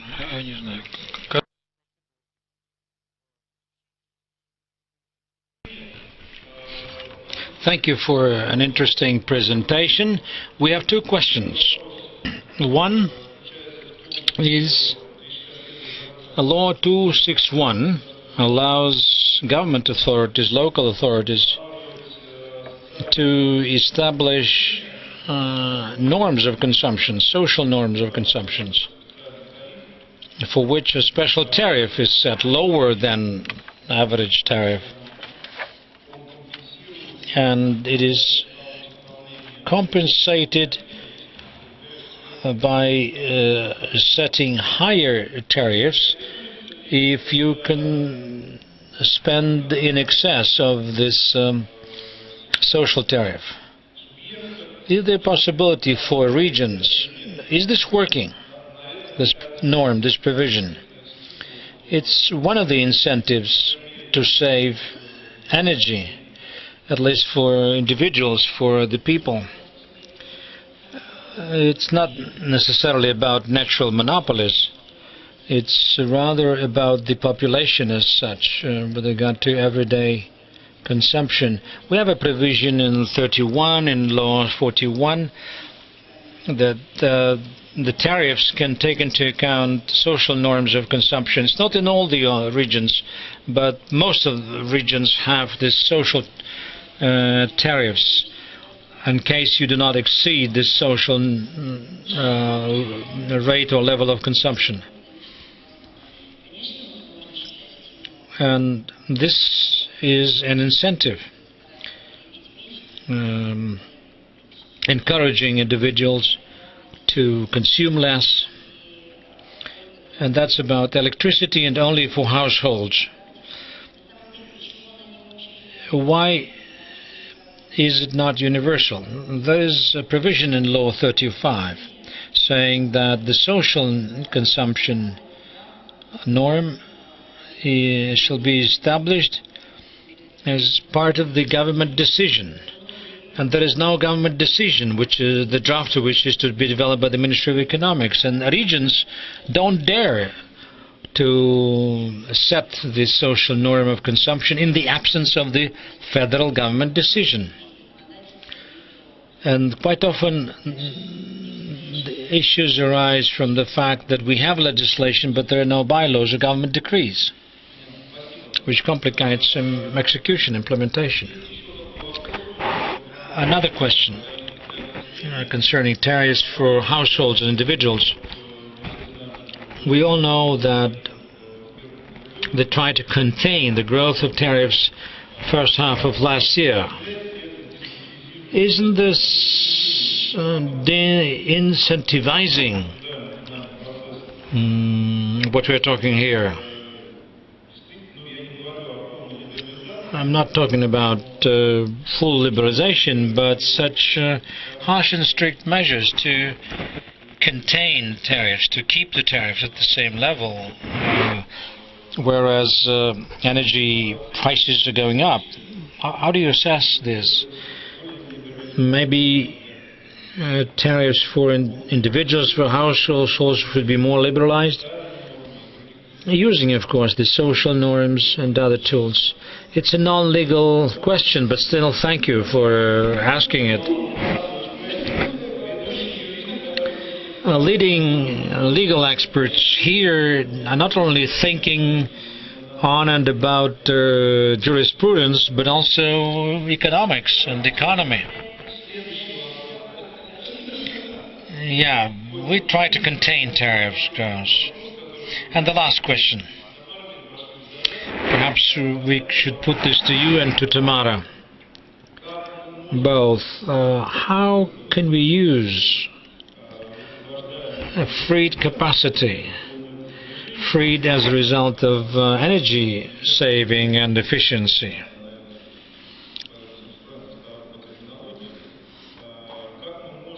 How can we, other prerequisites for organizing trade of freed capacity in the existing legislation? Pavel also wanted to say a few words on that, I remember.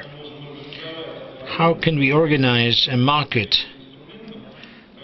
for these, where I myself can get connected and get 25 kilowatt and use 15. And using energy efficiency enhancing measures, it goes down to 10. Can I sell the excess? Is it working now? And other prospects. That's a feasible tool, a workable tool for incentivizing the reducing energy consumption. I want to redirect this question to my colleague, who is Maria Golovko. Of course. Good morning, good afternoon, dear colleagues. With regard to the question that has just been put on redistribution of capacity, the legal framework on connections has some provisions allowing a redistribution of capacity and transfer of capacity. And the government decree on connection to the grids, there is a specific provision on the sale of excess energy capacity freed as a result of energy efficiency. Again, the number of people is limited, authorized to do that. But with regard to further development of this, I think it could be modified. The rules for connections could be modified and fine-tuned, which could serve to expand the application. There's another type of connection. Conditions, according to experts, conditions for the freed capacity to become subject of trade is there. It's contained in the rules for connection, but the development of this mechanism, an important mechanism, is actually prevented by grid companies. Why and how? They are actors, players in this field. Contracts and agreements on this can only be concluded subject to their approval or participation. And the grid companies don't want to be involved in such transactions, they don't want to be involved in negotiations, and they don't allow thereby to do that. It's complicated issues, compelling grid entities to give approval to such measures. The grid companies that are responsible for the security of supply. To exclude this from coordination of this and approval, this is impossible. With regard to compelling them to promote this mechanism is a matter for contractual relations, and the use of the dominant position of grid organizations as kind of monopolies. And this can be developed through antitrust legislation. Now we're going back to your message on developing rules for such transactions, and in the federal legal framework the role of the companies should be defined, including their obligations. As the minimum, I think it would be reasonable to set criteria with regard to refusal of such grid organizations not to allow such transactions. Who could produce such documents? I think Federal Anti-Monopoly Organization could do that. I think we are looking too much ahead. I think we should stay here in this room, room 22. Yeah, you looking too far ahead. I think this room could help more. Can you say something? No.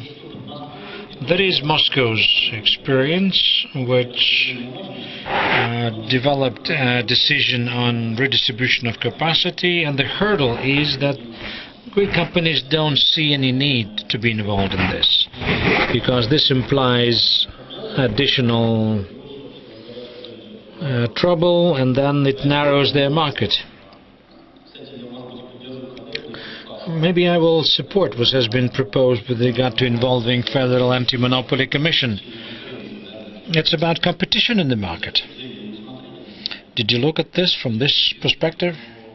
Yeah, naturally we did.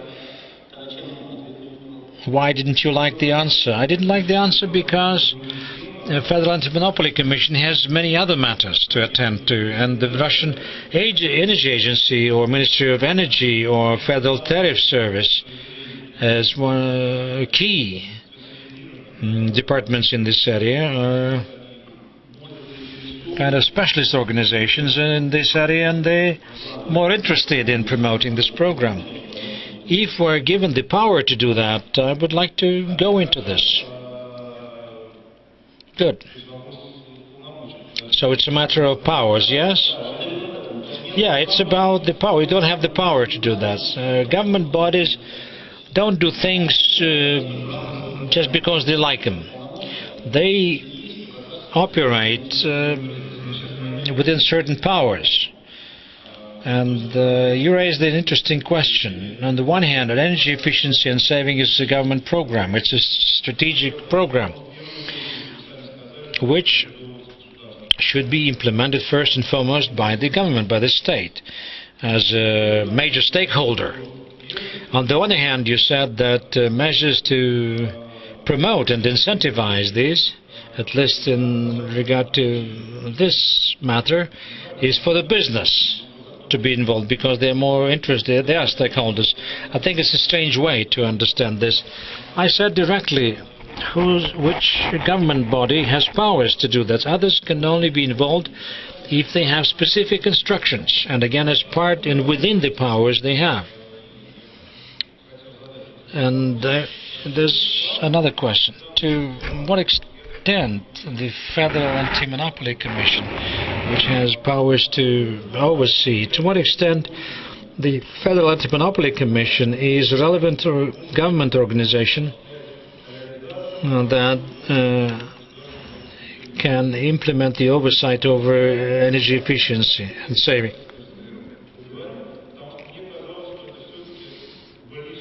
I thought it is closer to Ministry of Energy, Ministry of Regional Development. Look at the Government Decree 67, who says who is responsible for what, and it's a very, very detailed description. Why should we make guesses?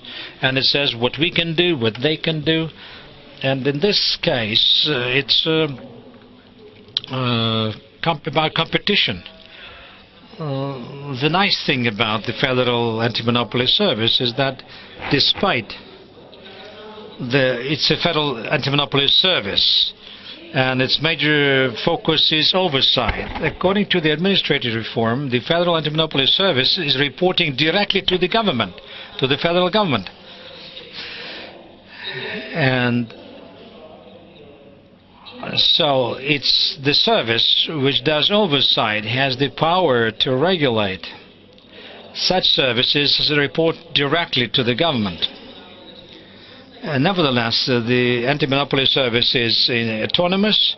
It's reporting to the government. It has the right to do normative regulation.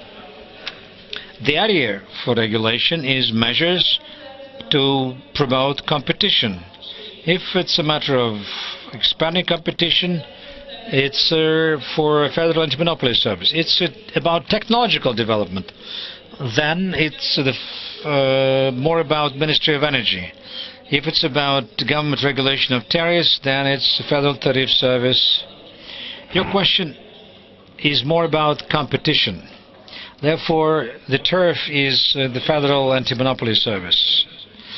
We have to stop the discussion here because we can talk and talk about it. Of course it's exciting, of course it's interesting, and one can learn so many new things, each of us. But we should go further on. I want to give the floor to Andrei Popov, head of legal corporate work of Rosatom. Andrei, let us establish the time limit, 10 minutes for each presentation, which applies to all the next further speakers. I still hope to hear from our overseas colleagues. I should apologize to you, Andrei. You are the victim. There's nothing dangerous about it because it's another Mr. Popov. We have several semi-affiliated persons in energy efficiency centers, which are subsidiaries of Rosatom, and Interrao, which in some way is a kind of a subsidiary for Rosatom.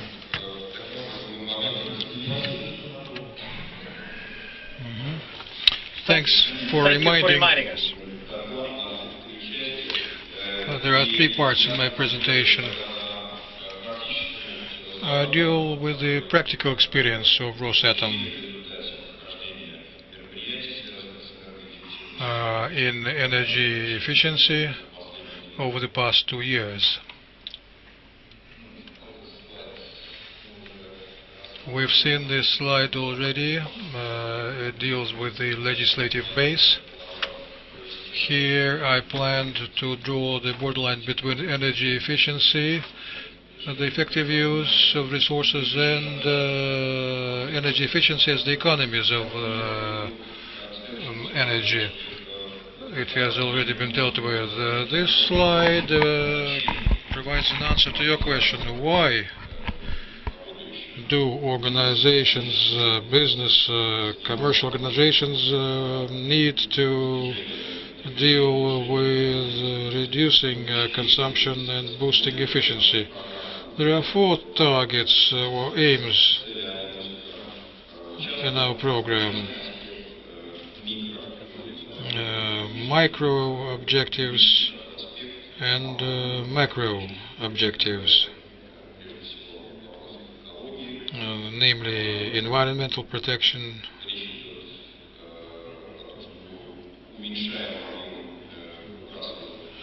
reducing emissions, pollutants,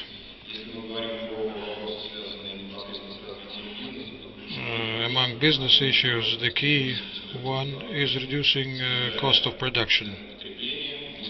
Reducing energy consumption will reduce fixed and variable costs, thus making ourselves more competitive, which in global competition is very important. We set free additional capacity,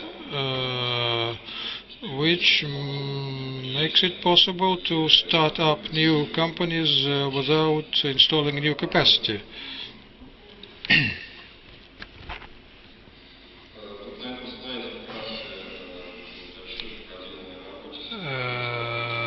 This is our work record. Was started in 2010 when we adopted boosting efficiency program and adopting a methodology.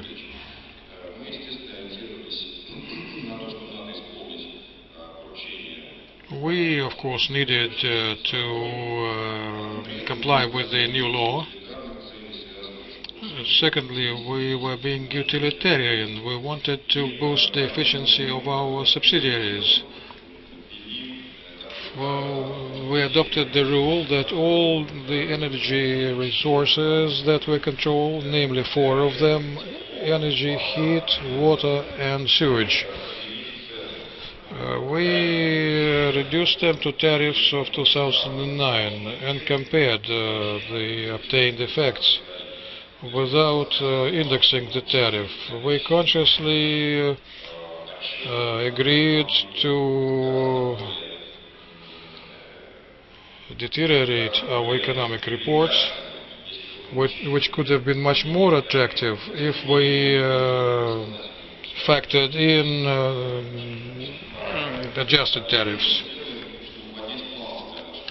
We wanted to raise the threshold for our companies, and we succeeded in doing just that.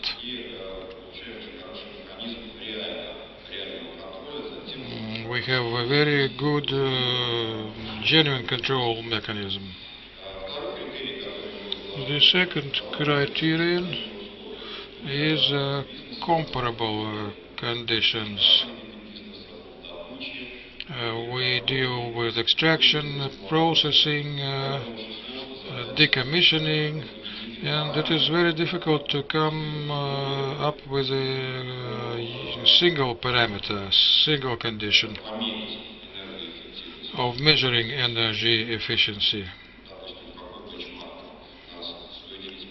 selecting a benchmark for 100 units of product or output. How much energy must be spent, for example. So in energy audits we measure this parameter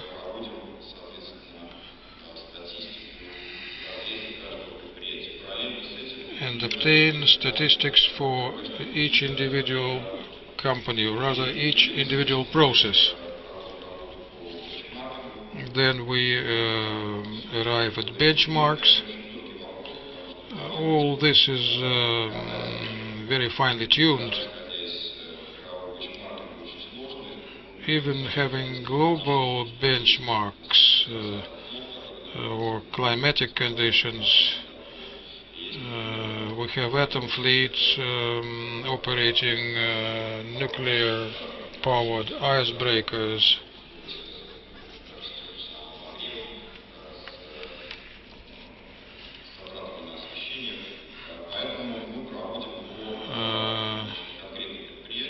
So for each we classify them into businesses and types of facilities.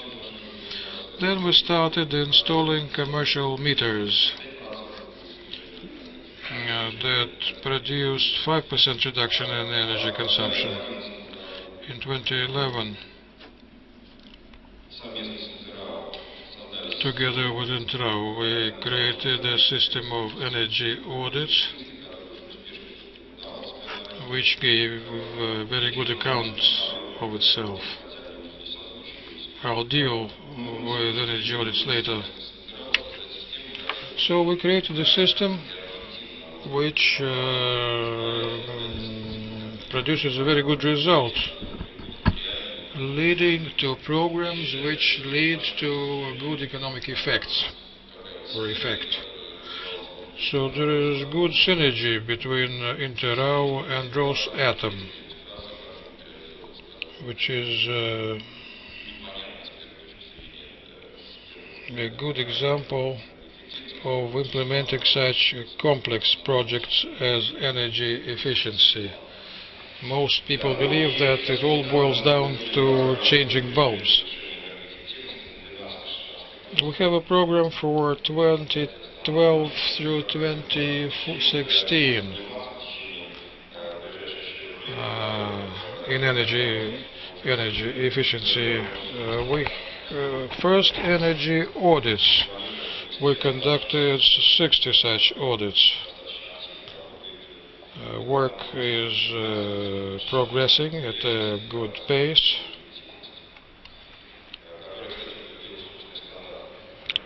Intrao has its own energy audit standards. We are modernizing a lighting system, substituting light diodes for incandescent lamps. We have a project for model energy efficient buildings. We took a 1950 vintage building which we refurbished to use it as an example to show to the community at large.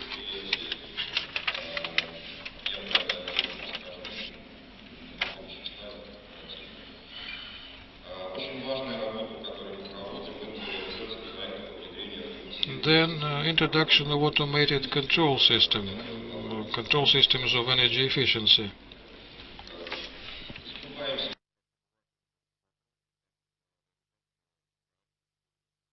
Now to the municipal services.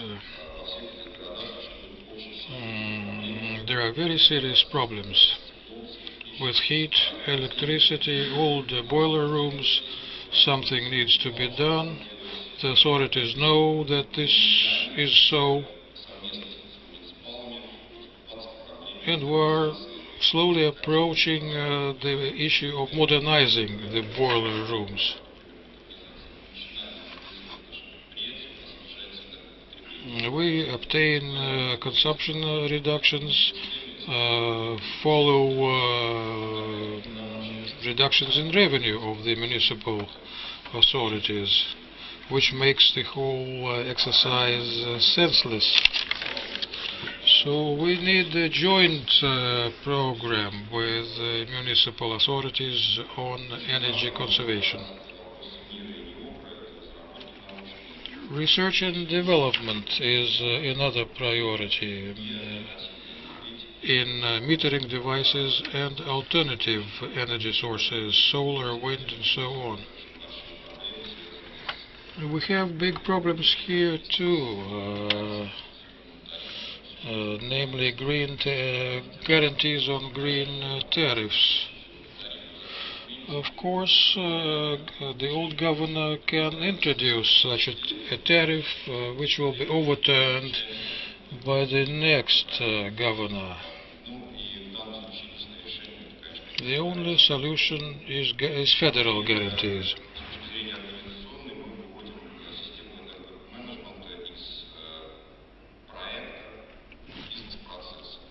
Energy management is becoming a business process.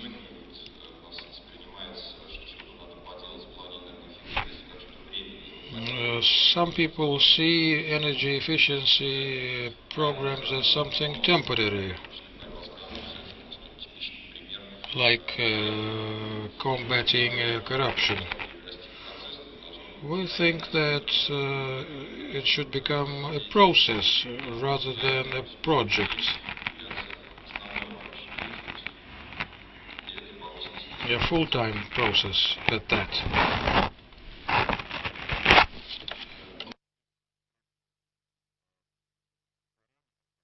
Here are some parameters for 2011 and onwards on improving energy efficiency.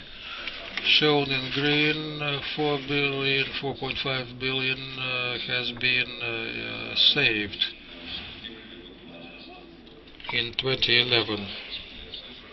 This is a sizable amount.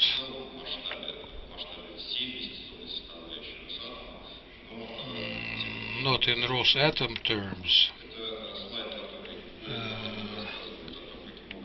Here we show our plans for energy efficient building built in 1960s.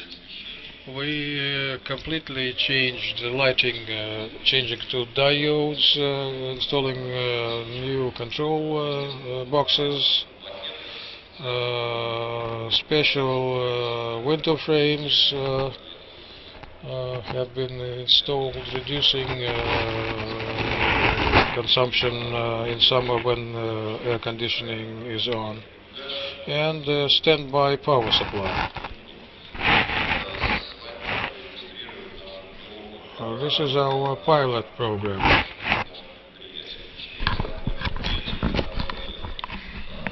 There are 4 main activities. Number 1, frequency regulated regulation drives, enabling smooth switching on of electric motors, which brings a good economic return.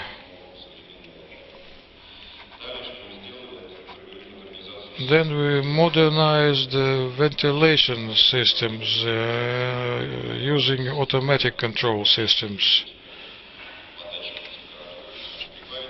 Using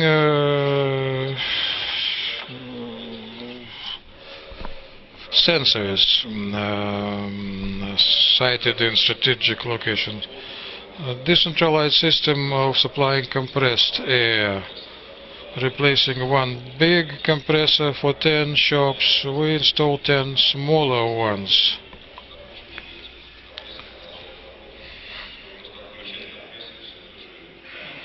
This and the modernization of the lighting system. The overall economy is worth 160 million rubles planned. and 57 million actual.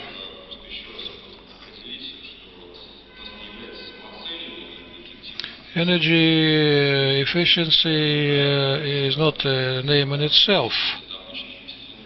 We view them as ordinary investment projects with a certificate and the EPV that is approved by the investment committee. It is not just fulfilling an order of the higher up. Thank you very much. This only goes to show that there is one last slide. Some problem issues.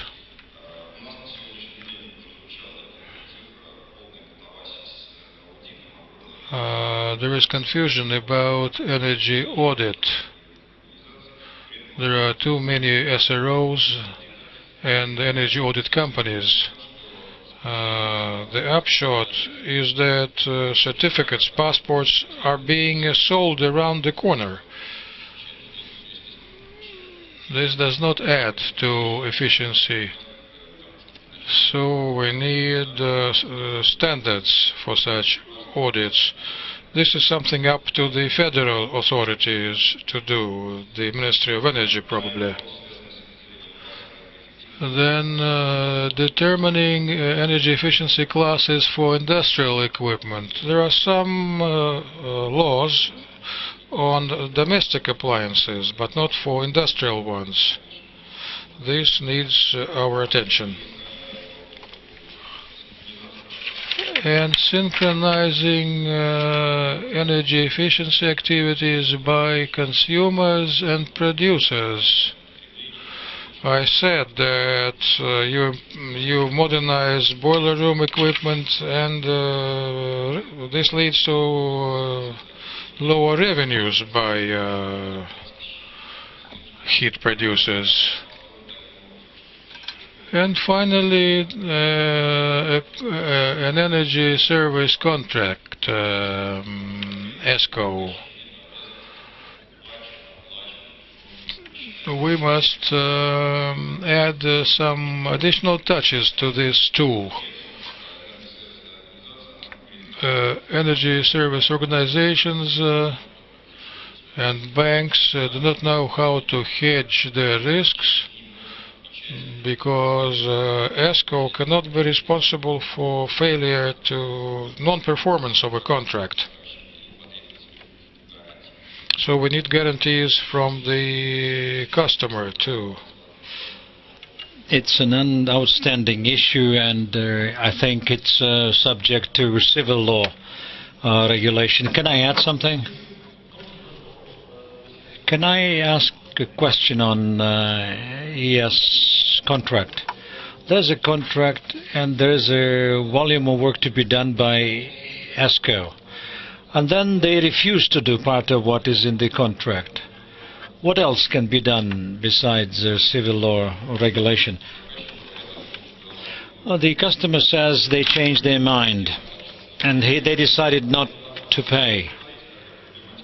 Yeah, the issue is when there's an energy service contract, then the energy service company at their own expense should buy equipment, and then they do it only after completing and making a contract. When it is made, they are to comply with the contract.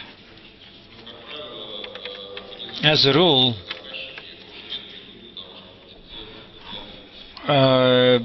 customers don't want to have detailed specification. There's a certain percentage. Let me explain. It's distribution of risk.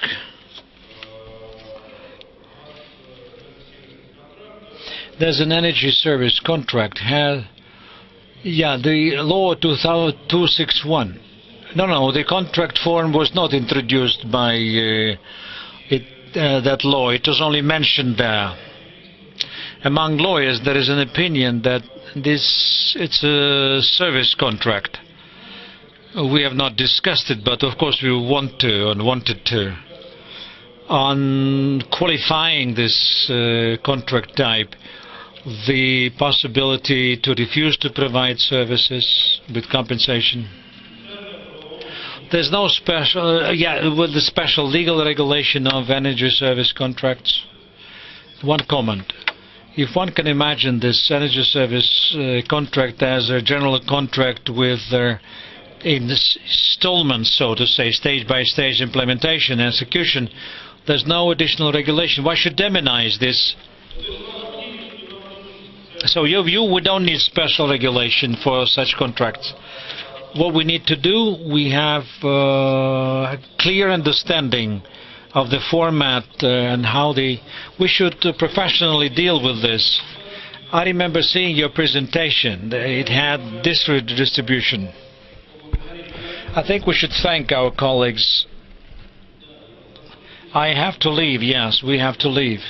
I have a small question on Rosatom presentation. You said that in your building you were moving to diodes, also in offices. Do you have sanitary standards and requirements for those diodes? I'm not ready to answer this specific question. It's a deep-going question. Certainly there should be a sanitary standard, hygiene standard. Rosatom will not do anything without... You think there is no sanitary standard and hygiene standard on this using diodes for lighting? What we are purchasing is part of the investment project, and there are all the certificates in place and the permits.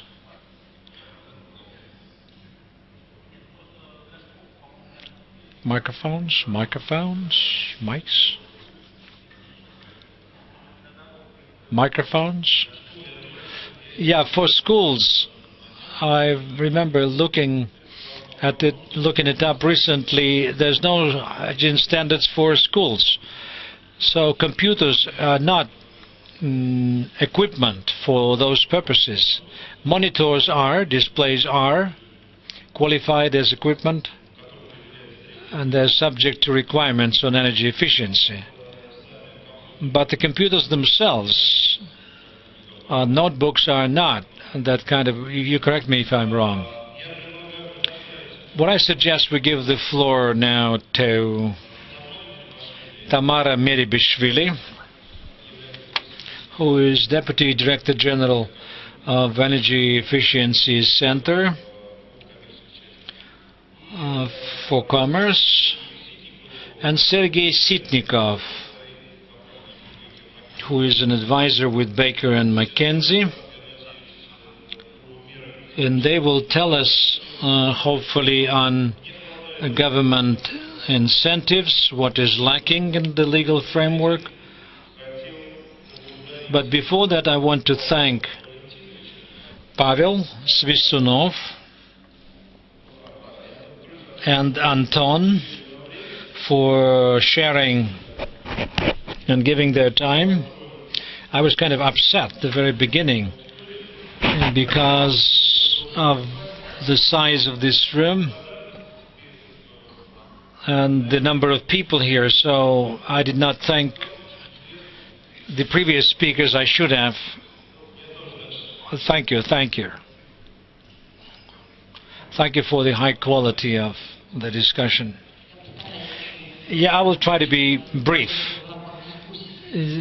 since we have raised all the outstanding and acute issues during our discussions, and the hurdles have been mentioned in the way of energy efficiency in Russia have been mentioned, I think. Thank you. This slide, I show that energy efficiency did not start with the law that we are discussing. There was a 1996 law on energy saving, and even in Soviet times, legal framework obliged generators to reduce energy consumption. It's not a news, it's not something new for Russia historically.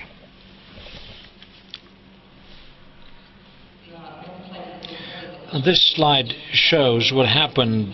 That 1996 law provided for energy audits, provide for government oversight, and 261 law actually further builds on that.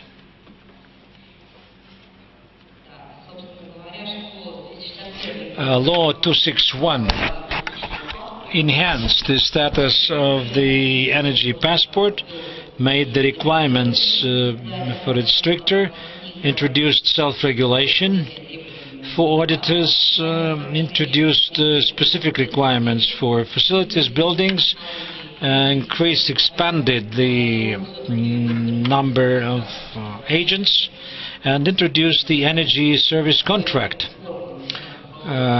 because it did not exist previously. The law also introduces declarations. When a player, an actor has a right, then there should be conditions for this right to be implemented.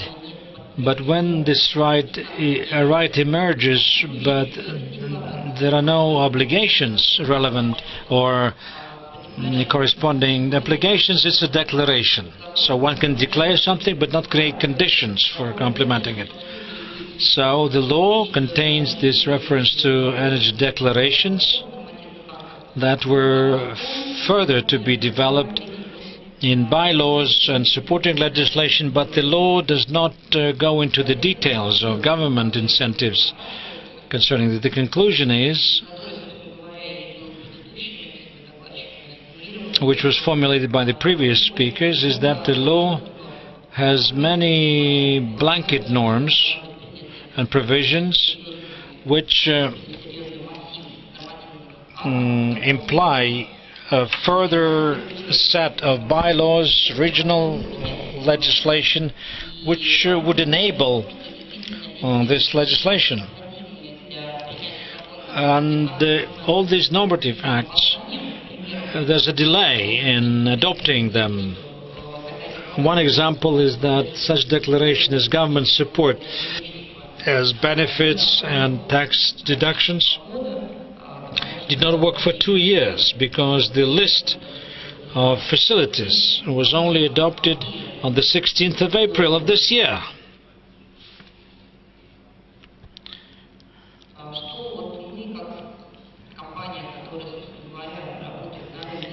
We, as a company that is operating in the market as a contractor to perform these activities, and our profit making is based on actions and measures in energy efficiency. The hurdle is and barrier is lack of incentives on the part of developers to manufacture energy efficient homes, buildings. Building organizations, investors, it's easier for them to pay a fine of 600,000 rubles rather than invest several $1 million into a different kind of ventilation system to go to a higher class of energy efficiency. Fines is not sufficient negative incentives. And lack of such tools as capacity trading does not allow them to be motivated customers. There should be urgent measures taken to correct this. There's also lack of influence of the government on greed companies, and this was mentioned in the previous discussion, like trading in freed capacity.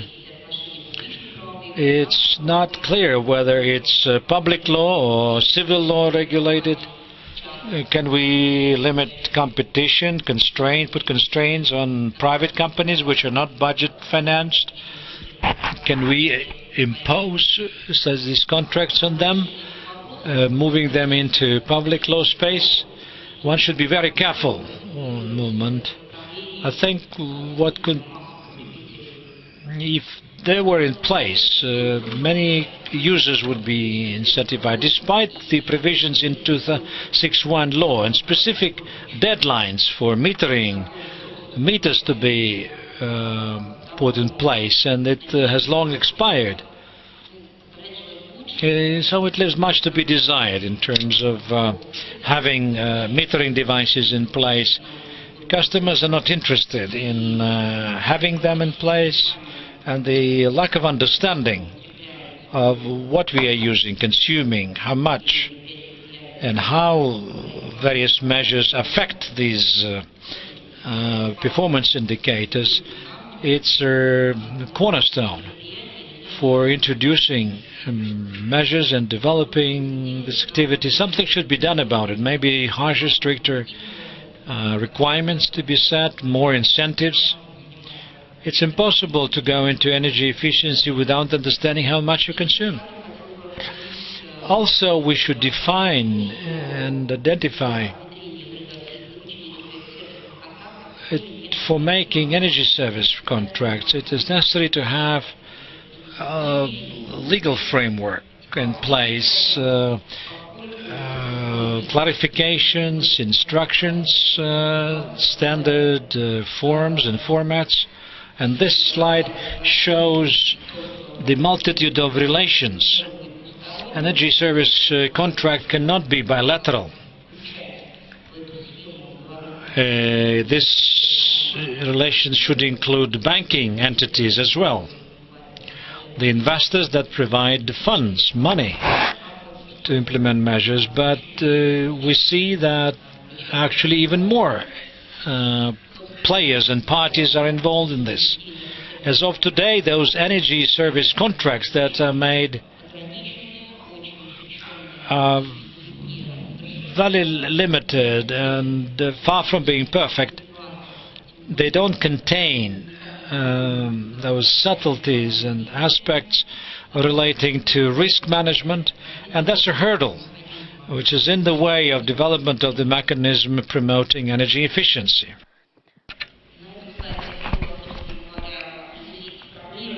Here I define the issue of legal regulation of ESCOs. There are a lot of questions about its application, especially in the part that concerns the budgetary bodies. There is a bias in favor of public law and public regulation. Do we need or do we not need to regulate on the federal level with detailed legislation requirements, or do we have to leave it on the level of disposition? I, as a representative of a company with ESCOs, think that we need strict official regulation. Failing that, we won't be able to compel the customers to enter into these contracts and banks to finance such projects. There will be normal risk coverage. As companies do not have time to sit on the fence, waiting for our customers to get wiser. Any lagging behind is intolerable. We need strict state regulation. A few words about risks. Those that leap to the eye, that are wrong calculation of the economies for the service company, thus such a risk really exists. Breach by customer of return of the economies, breach of by the operator of operating specifications, change in the terms of bankruptcy of customer, the customer's risk, impossibility to use the investment subject, the risk of liquidation with loss of title. She is far too fast. In our view, these are the main risks which we should take into account, the legislators should take into account. But there is no enforcement practice, and there is no judicial practice.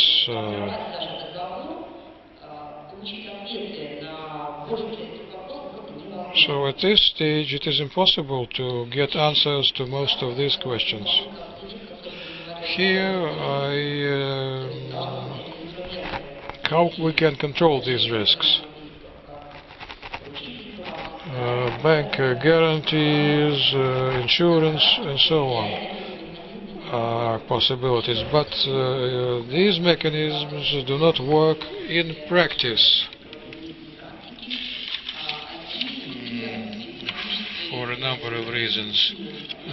One of them is the absence of economic stimuli or incentives.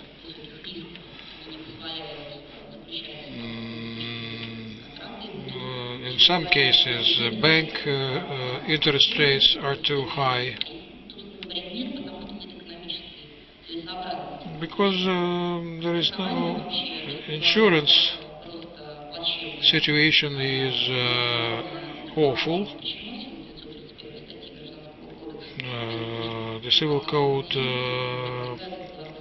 prohibits us from entering into insurance contracts.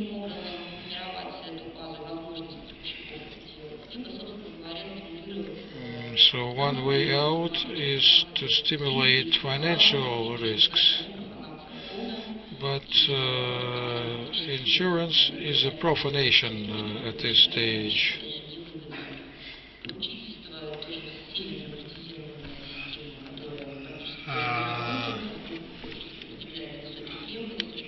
Guarantees by third parties do not work for lack of working capital, among other things. So one thing remains: the contract must be perfect. But this means high costs for hiring lawyers.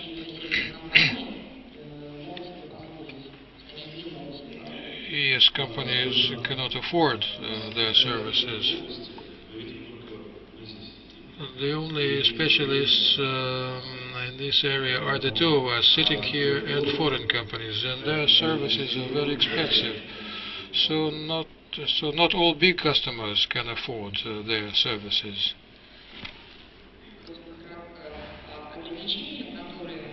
Some limitations.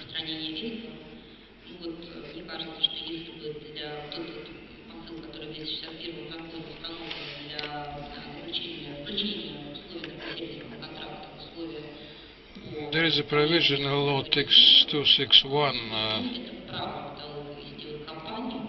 provides for the right of ESCOs to include these terms. It's not an obligation, it's not a public contract. If we had a public contract possibility, this could stimulate these contracts. Inter-RAO EES retail companies, there are 6 of them. Mosenergo's is the leader. They sign a lot of ESCOs. But if they were obliged to do these, the number of contracts would have multiplied 1,000-fold. Another limitation is the absence of a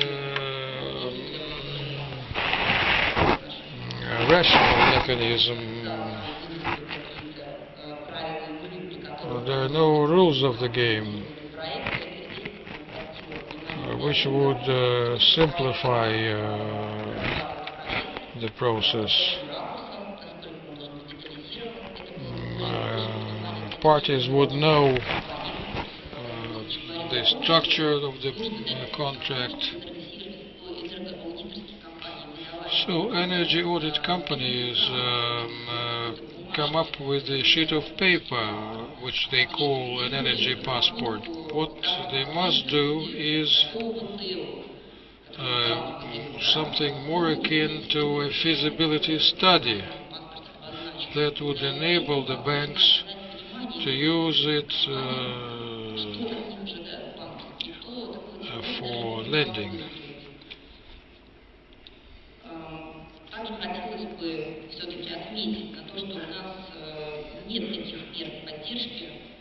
Then we have no support measures such as government insurance, state guarantees, customs tax breaks.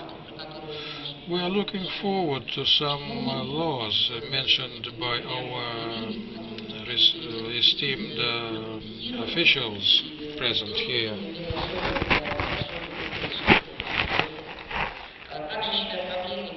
Another problem. The nature of an ESCO is not clear. Is it a contract on services? It leads to unfavorable consequences for a number of companies.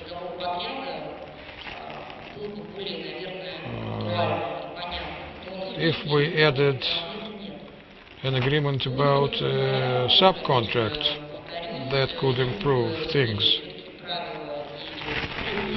If we had clear-cut rules of the game and a clear-cut structure of an ESCO, this could improve the situation. In summary, I think we should concentrate on revising construction norms and standards, the building code, bring them closer to energy efficiency legislation, including the definition of measures that are sufficient and necessary to stimulate customers to enter into such contracts and engage in energy conservation. We need a balanced carrot and stick policy, and we must come up with economic incentives for the population at large. We have many such examples in Europe, not only exemption from the property tax, plus compensation of costs by the population. I can see many forms, including state insurance.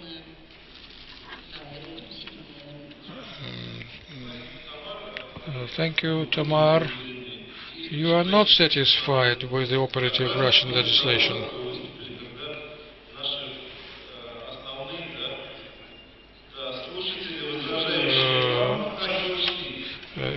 Especially you spoke when your opponents have left already.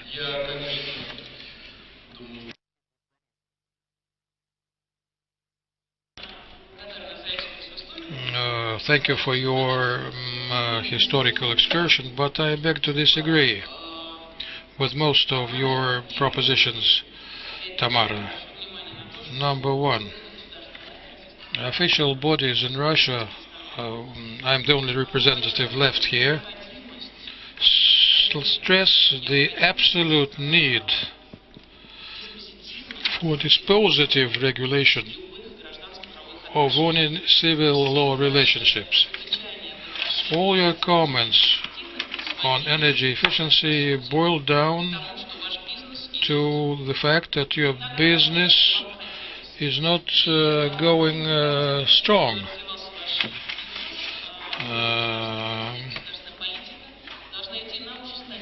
You say that to do so there must be harsher official regulation and legislation. You use the word force, compel the banks, compel the insurers. You are the murderer of civilistics, but free agreement between the parties. Our policy, announced policies, are aimed to pull down these barriers. We're against harsh norms. We understand your position. I will agree with you. As lawyers, we must be guided by dispositive provisions. The possibility of the parties to choose this or that form of a relationship between them. But it's a matter of what should we have more public law or should we have more civil law relations? We are short of time. This debate could go on indefinitely.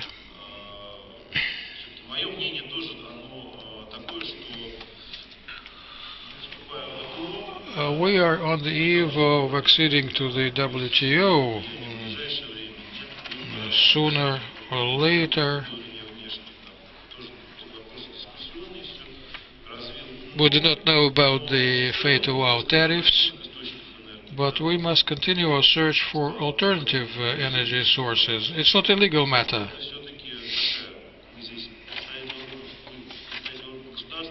We represent the government here, and we must also give thought. We must look for a proper balance of interests.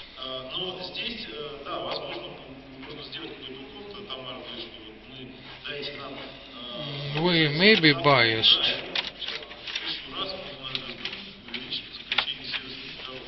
Tamara said that we could multiply the number of ESCOs by 1,000. But who is going to compel the population and business to do that?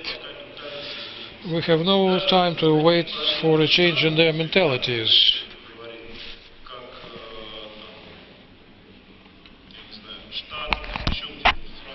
USA and France were used, but they have their own problems too. Dispositive provisions are better than coercion. We need a balance of interests. Sergei, I think we should give you the floor. If you could comment on what has been said. Are you in favor of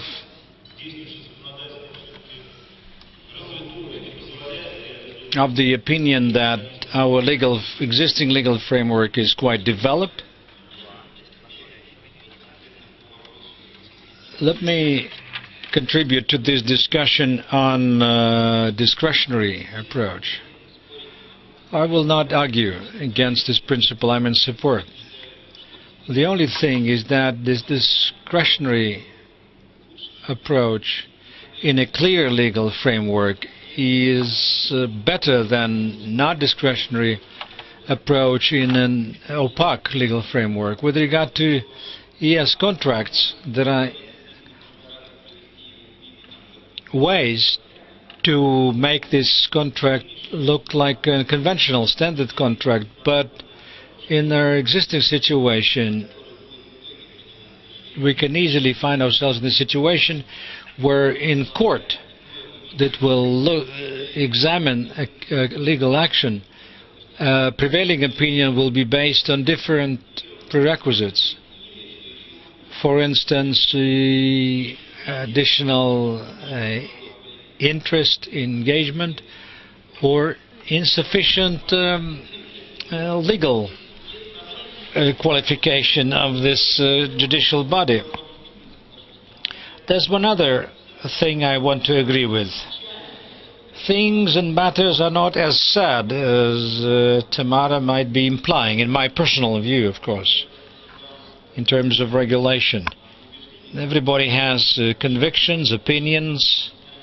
I want to show that although there are differences between a Russian legal framework and legal framework of other countries, there are still positive things and aspects which we should build on. Of course, waiting for our authorities to come up with decisions, clarifications, or additional regulatory measures which could assist and help to remove those uncertainties, legal uncertainties. So we have the legal framework, and we want this to further develop. The main thing is that the focus and accent and emphasis on categorization of products and services, a standardization and categorization of products and services, but unfortunately insufficient attention is being given to direct subsidies, insufficient attention, although we will further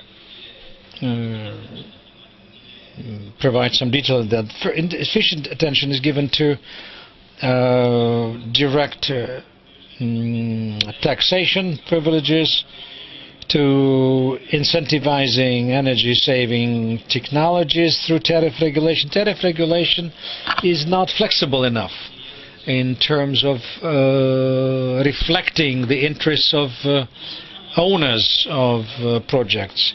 And most importantly, insufficient attention is being given to guarantees to purchases of energy, capacity freed as part of energy efficiency saving methods.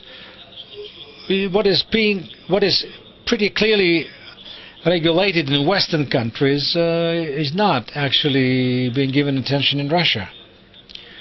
With regard to Western legal framework,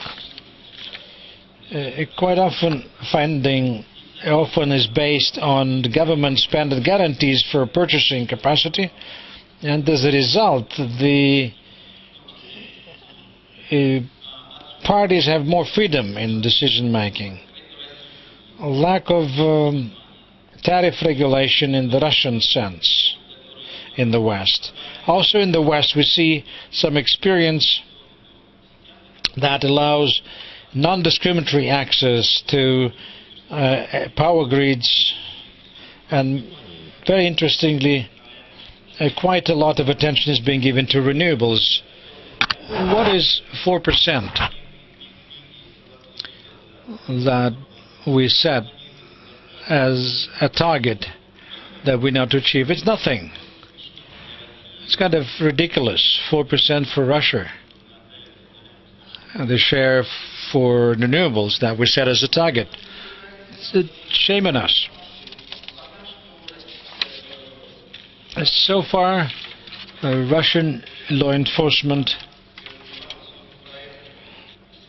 developed and evolved from energy efficiency projects, which are part of Kyoto Protocol, but gradually we see that projects are limited to equipment replacement or process replacement, technology replacement. The major issues and problems is insufficient attention to and insufficient level of knowledge on the part of officials, project management teams of energy efficiency matters, the specific features of such projects, and quite often there's lack of understanding between financiers and technologists. If the chief engineer may be clear on that matter, and he or she should think of how he or she would explain it to the accountants, to the financiers. Quite often they will not move over to energy efficient bulbs because they may have their own captive factory supplying these bulbs.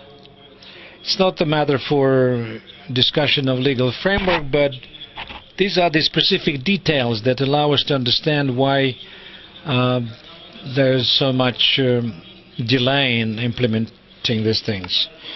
The legal incentives are there and should be made use of. They are in place. They have been developing very slowly. They are insufficient, but they exist. The investment tax credit is hard to get it, I should admit, but I've never seen people who went to the tax inspectorate and who wanted to get this investment tax credit. It's not an ideal thing, but it's something that should try and use. A special depreciation coefficient, preferences in terms of pricing. A few words about tax. There's a tax legislation having special tax benefits, and with regard to energy efficiency and general tax benefits that could be used in the past and can be used now. Investment tax credit, it is given on the profit tax or income tax, on regional and local taxes. There's a special coefficient for R&D expenditures. There's a property tax, which is in place now because the relevant list was approved. There are general tax benefits and privileges. It can be used for energy efficiency, among other things. One should not forget about it. A standard topic for us to move to greater detail.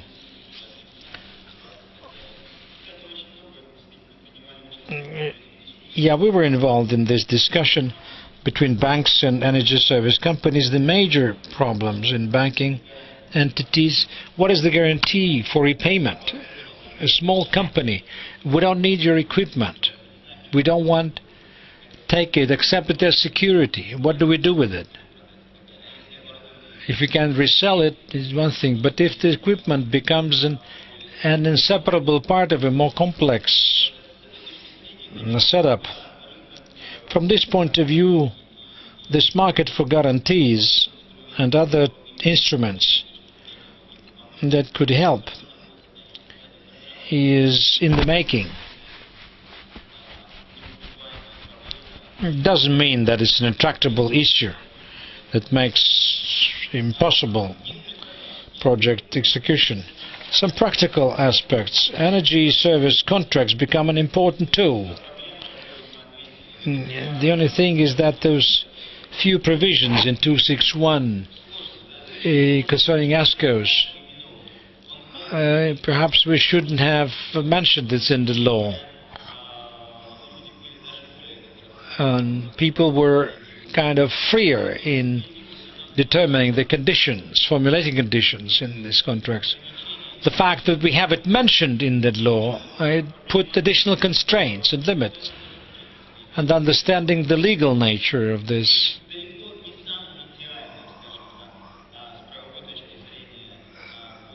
And of course, technically speaking, these provisions are far from being ideal. But still, it's something we have to live with. And another practical set of aspects from the point of view of budget legislations. It's hard to coordinate these contracts with municipalities. Where do we get the money to pay for your services on the one hand? And how shall we then allocate? So the kind of money saved, where do we put this into our budget estimate? Some budget organizations tell us, wait a little, we will have a special item on energy efficiency in our budget estimate.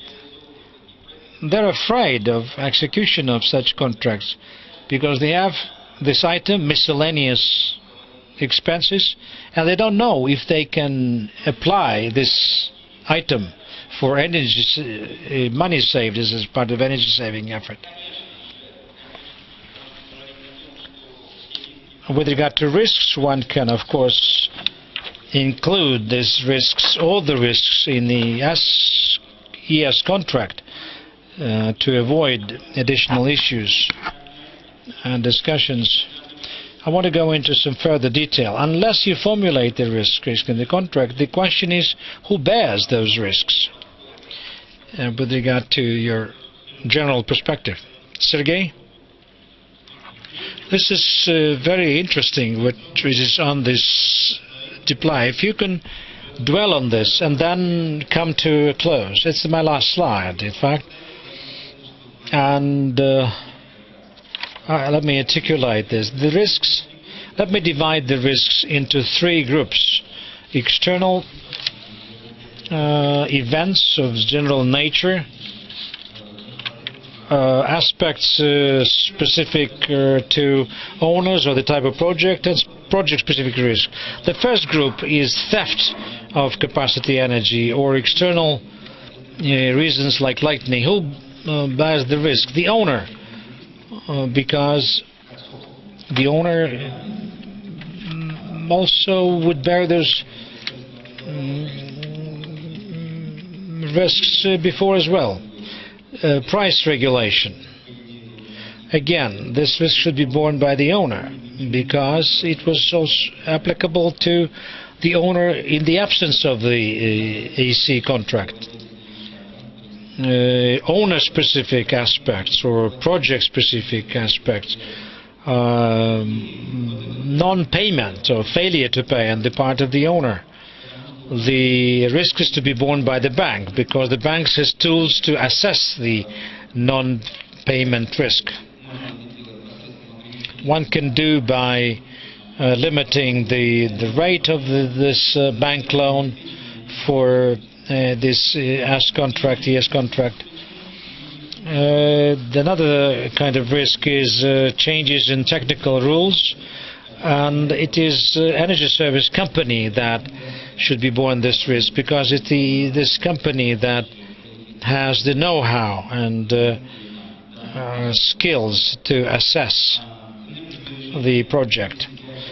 Energy saving fails to achieve declared targets, performance targets, should be borne by the energy service company because they are responsible for achieving a deliverable. If consumption is less than what was expected, it should be borne by this risk should be borne by the owner because it is the owner is responsible for reliability of assessment. And the owner is also to determine the terms and conditions for execution of the project as it evolves. And if expenditure is higher than was planned, it should be borne by energy service company because it was that company that made that assessment and made decisions and transmitted to the owner for the owner to decide whether he should go ahead with the execution of the project or not. These are a few matters that I wanted to put on this slide for you. Thank you very much. Переходим к долгожданным нашим докладчикам из-за рубежа со своим серьезным опытом, хотя, как показывает наша сегодняшняя дискуссия, и у нас не все так плохо. Меня на самом деле заболела душа ровно по одному вопросу. У нас есть законодательство, у нас есть подзаконные нормативные акты в том или ином, так скажем, количестве, достаточном, недостаточном предмет дискуссии, но и понятно, что законодательство российское должно развиваться, но у меня на самом деле, мы не дообсудили этот вопрос, возможно, будем его обсуждать с Министерством энергетики, с ФАСом, да, но у меня вот действительно такое непонимание немножко относительно полномочий государственных органов власти, да, вопрос, связанный с постановкой и формированием законодательной базы в области торговли результатами мероприятий по энергосбережению и ответственного за то, какой орган власти должен его формировать это законодательство. На английский. This is a common problem.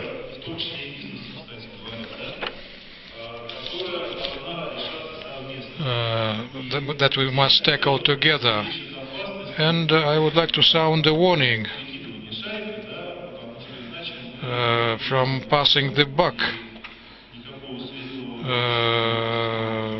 If we do that, we won't have a brighter future in energy saving. So we've completed the Russian part of the proceedings. Господину. I would like to give the floor to Mr. Amit Bando. Executive. Cannot hear me? Yeah.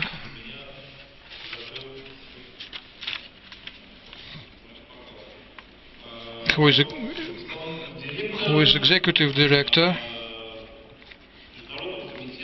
International Partnership on Cooperation in Energy, Partnership for Energy Efficiency Cooperation. I would like to ask those present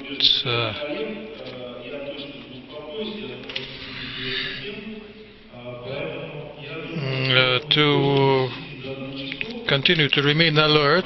I'm sure that we'll continue working until 2 o'clock. So the time limit is 10 to 15 minutes.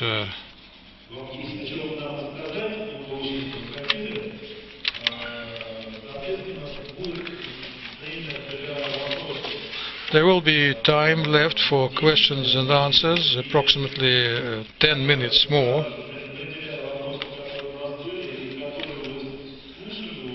You have participated in our proceedings, so you've heard all the questions asked and answers to them. We are primarily interested in the correlation between the imperative and dispositive norms in our legislation.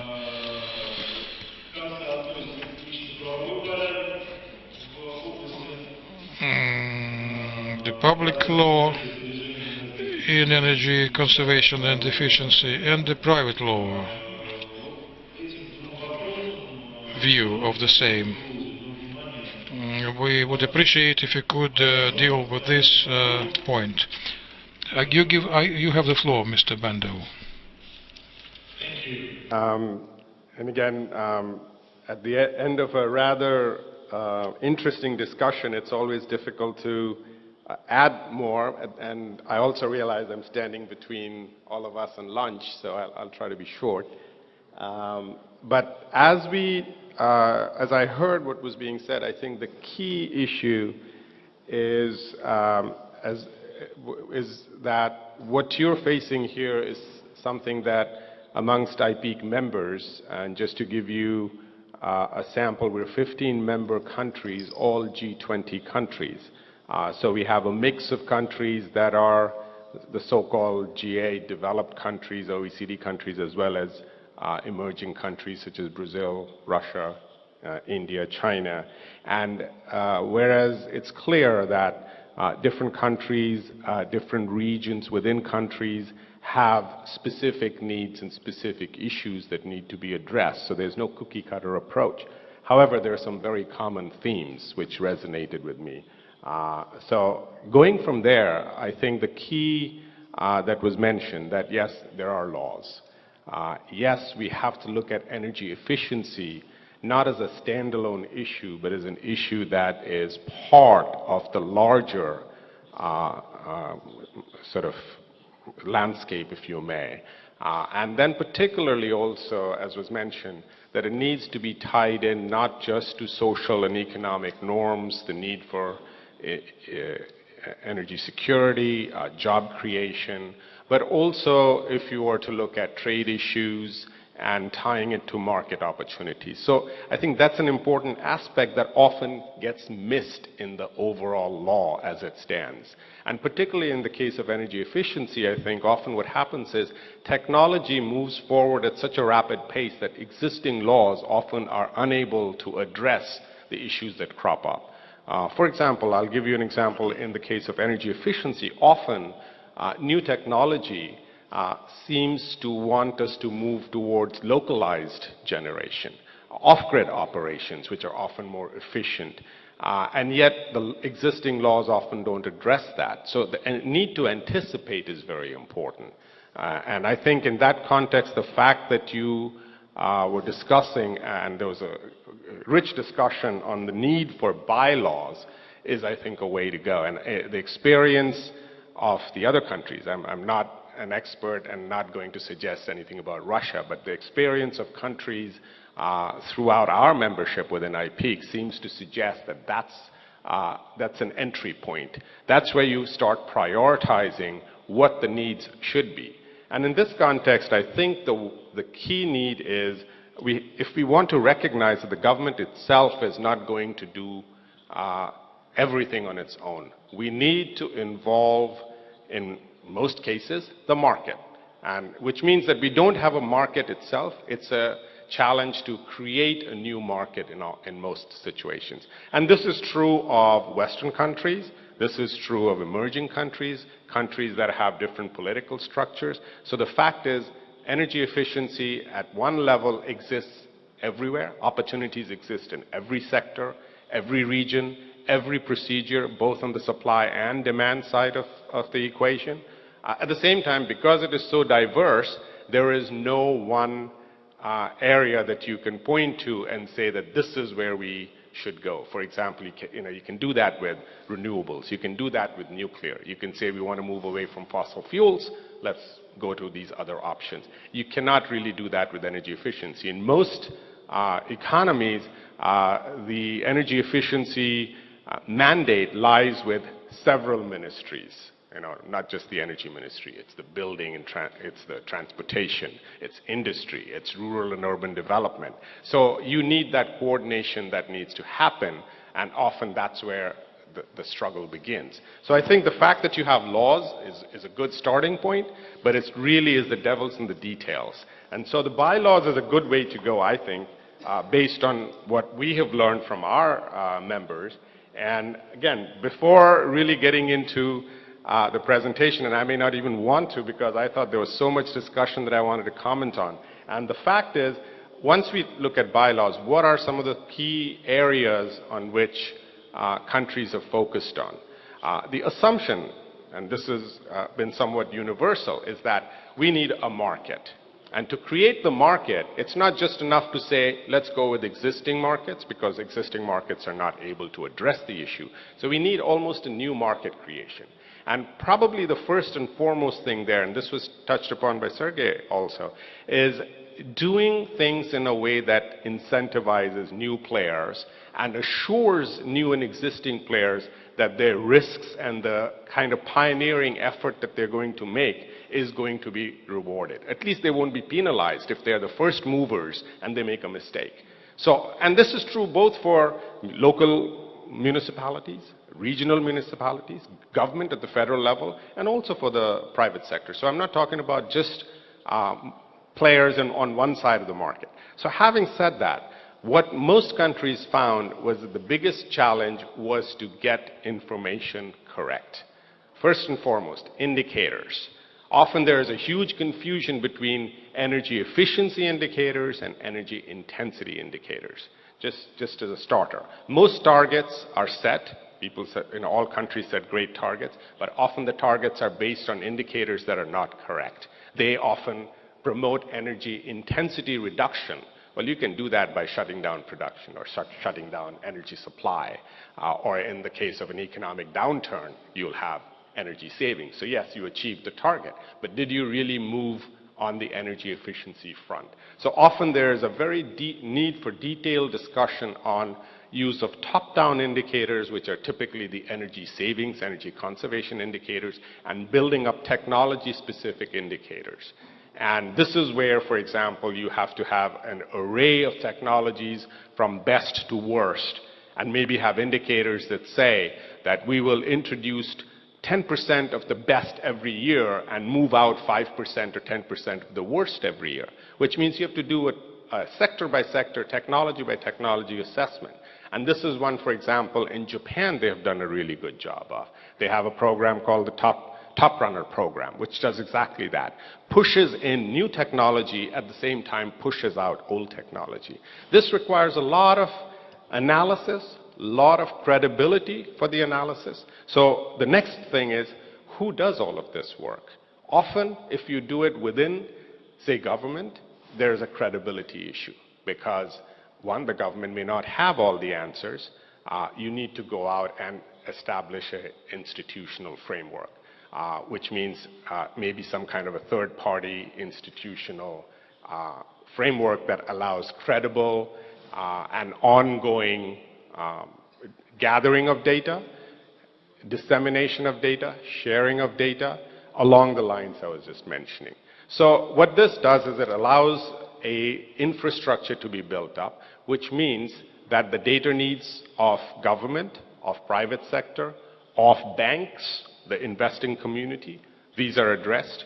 Also, this means that one of the things that was pointed out repeatedly was the fact that we need to then build up a cadre of auditors.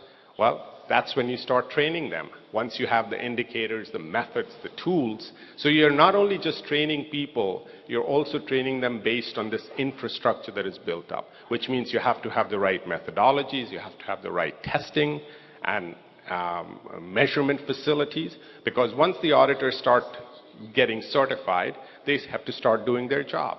Well, once they start doing their job, unless the methods, the testing facilities, and the measures are all fairly well understood. I'm not saying that they have to be standardized, because obviously different regions, different localities, different industries will have different kinds of needs, but they have to be harmonized.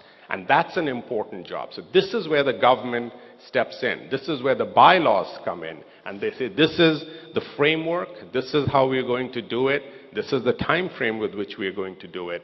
And if we don't achieve these targets, which may initially be voluntary, we will have mandatory pressures. So this is kind of where we found in all countries, I wouldn't say all, but most countries, this is where the role of the government has been most important, in trying to create the enabling framework for the market to take over. Now, I'm not suggesting that this is the only way, but I'm saying that this is sort of a lessons learned from our membership that I wanted to really emphasize.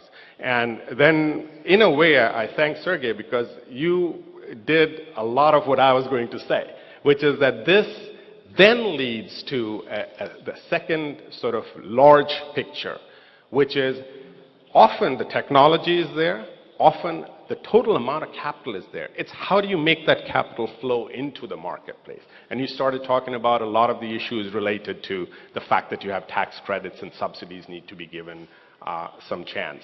The flexibility has to be there for different players to come in, take the risk, but when they do take the risk, they should not be unduly punished, nor should they be unduly rewarded. So essentially, we have to treat this whole process not as energy efficiency standalone, but something that you integrate into the general thinking scheme. So anyway, so this is where I would like to suggest are some of the key areas where our folks have essentially recognized the need to start.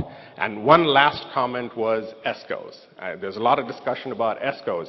ESCOs typically have not worked in most countries beyond a few standalone projects. As a program, they haven't worked because of the failure of a lot of the things we're talking about. Unless you have good data, ESCO goes in and says, you will gain such and such kinds of benefits. And a model that is often adopted is the ESCO as a business model tells the customer that once you get your savings at the end of the year, you can pay me a portion. Okay, so this is a way to share the risk. But guess what? If there is no credible data set, if there's no credible methods that are accepted, standardized, certified, the customer has every incentive to say, guess what? We didn't get those savings you promised us. So then this becomes a legal issue which cannot be resolved under the existing system. So again, the data, the enforcement, this is something that needs to be created for ESCOs to work. A lot of other countries are doing things where they're developing what's called super ESCOs. The government is putting in some money, they're asking some key energy users to put in money and then use that as a revolving fund. But again, those are details that still beg the basic question, which is the bylaws and what should those bylaws address. So I'd like to leave it at that, because I think a lot of my presentation would give you examples of where some of these things have worked. And it's printed, you can read it. I'm open to questions, but I just want to leave you with those thoughts. Thank you.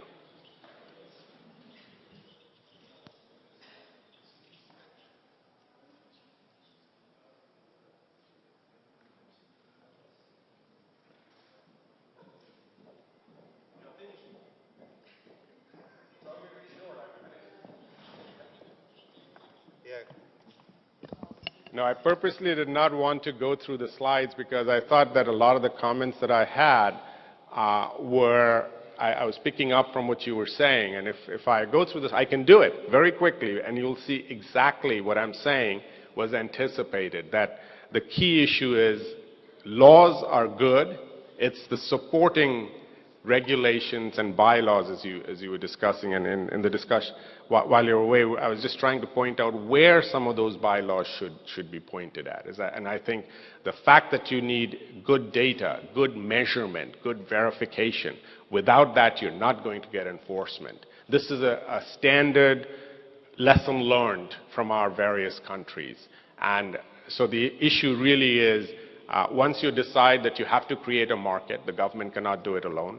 Once you recognize that different parties have to come into the new game with their interests protected, you can only do that if you have good, solid data, which is sector-specific, region-specific, and has to be collected, maintained, disseminated by a very credible body. And I think that's where the bylaws could start looking into. And as I said, then beyond that, that helps industry, that helps government, that helps the financing community. And as I said, I left with the fact that with ESCOs, often there is a huge sort of dissatisfaction with how they're not working. And in most instances, when we ask our countries, they come back and say the reason they don't work is often there is no way for ESCOs to recover their investments. And often that happens because there is no clear guideline from the government that says this is our standard accepted methodology for calculating the savings, for recording what's being done.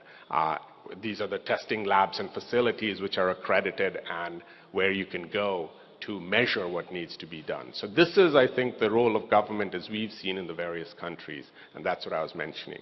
And as I said, my presentation shows you examples of where these things have worked and what specifics they're using. But because there's not enough time, and I think discussion would be more useful, you can always look at my presentation later. Да.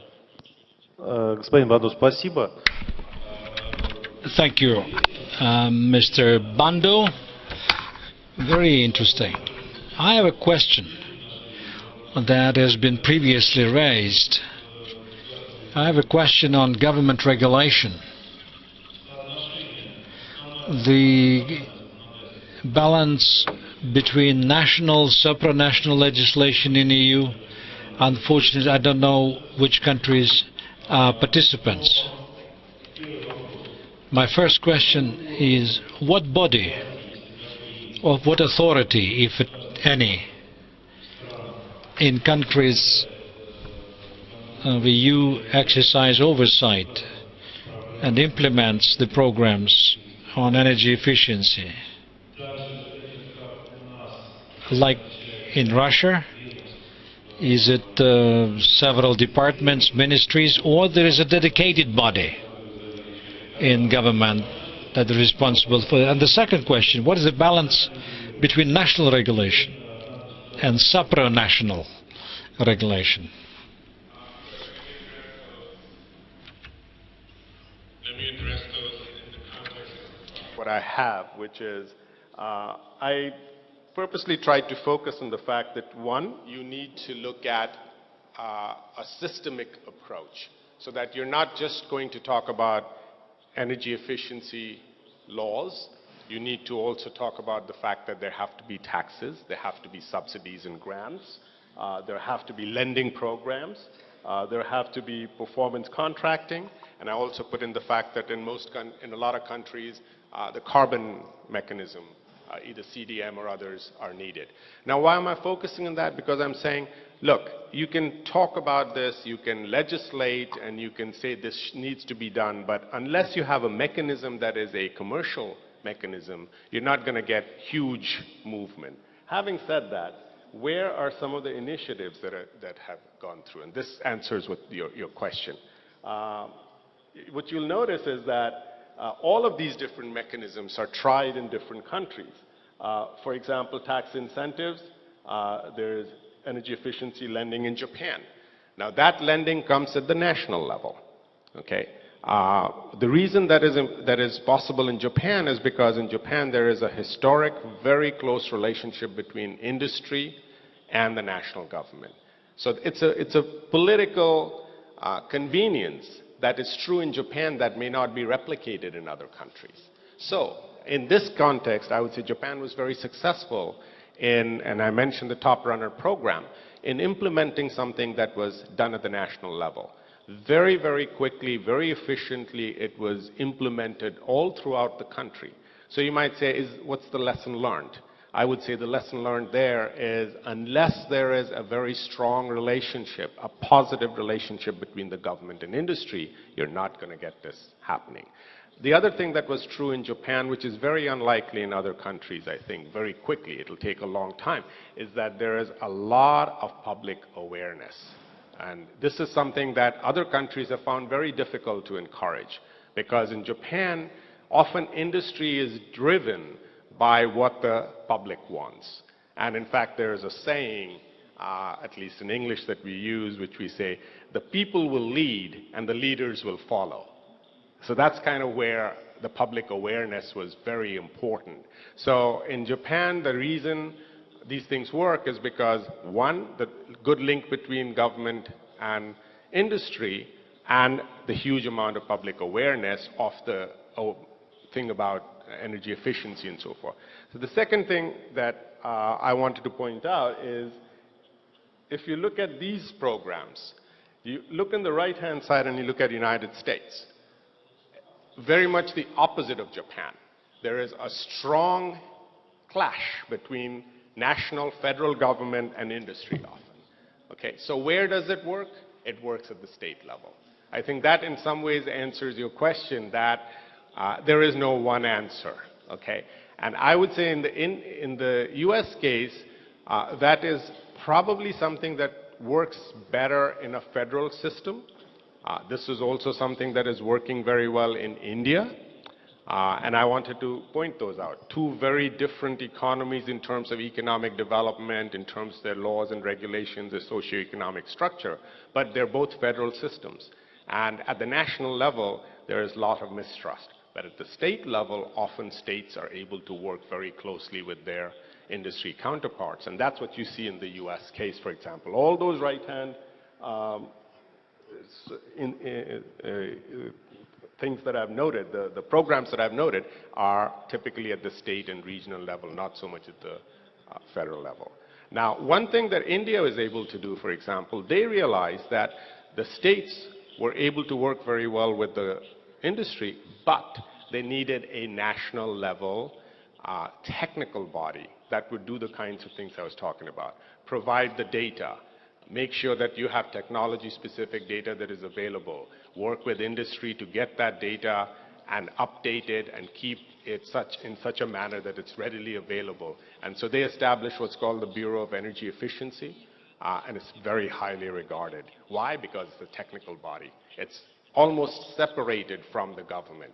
So it's, even though it's under the Ministry of Power, you have a technical body that is semi-autonomous. So that's what they did to gain credibility. But the problem in India, as is the case in the US and most countries, is that energy efficiency resides in at least 5 different ministries. You have the Ministry of Power, the Ministry of Rural Electrification, Ministry of Urbanization, Ministry of Transportation, Ministry of Industry. All of them do energy efficiency. So that's why they found it very difficult to do it at the national level. They had to go to the state level.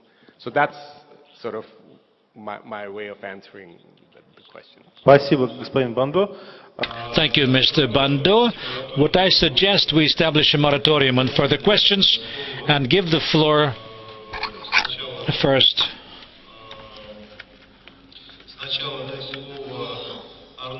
to Arno Willems, a partner, practice leader on EU trade from Sidley, Brussels, and then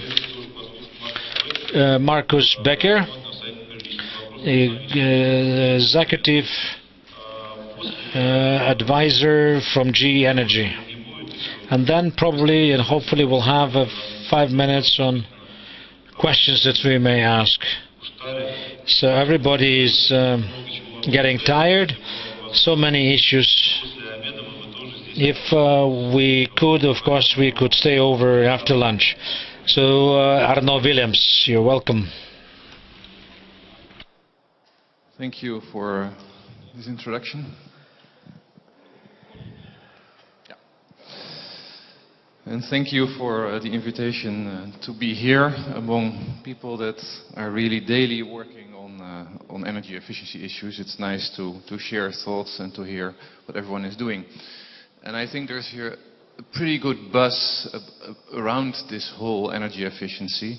And I hear also in the members of the IP many countries are busy with energy efficiency. And on the one hand, that makes me very happy, but on the other hand, there are two buts. And I wanted to talk about the two buts.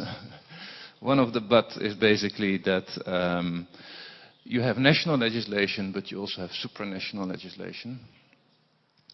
And that may become more and more important, and it may even become a solution. And the second point is that at the end, energy efficiency is, like many other things, a mean to a goal. And if you really look what you're actually looking at is environmental law. And there are many things that can obtain the same issue. To give the very simple example, if the EU would obtain its targets for energy efficiency, that would mean that the price for emissions under the emission trading systems would become so low that it could become uninteresting. So you have to let those laws interact, or you have to see it as an overall package. And you cannot only look at energy as such.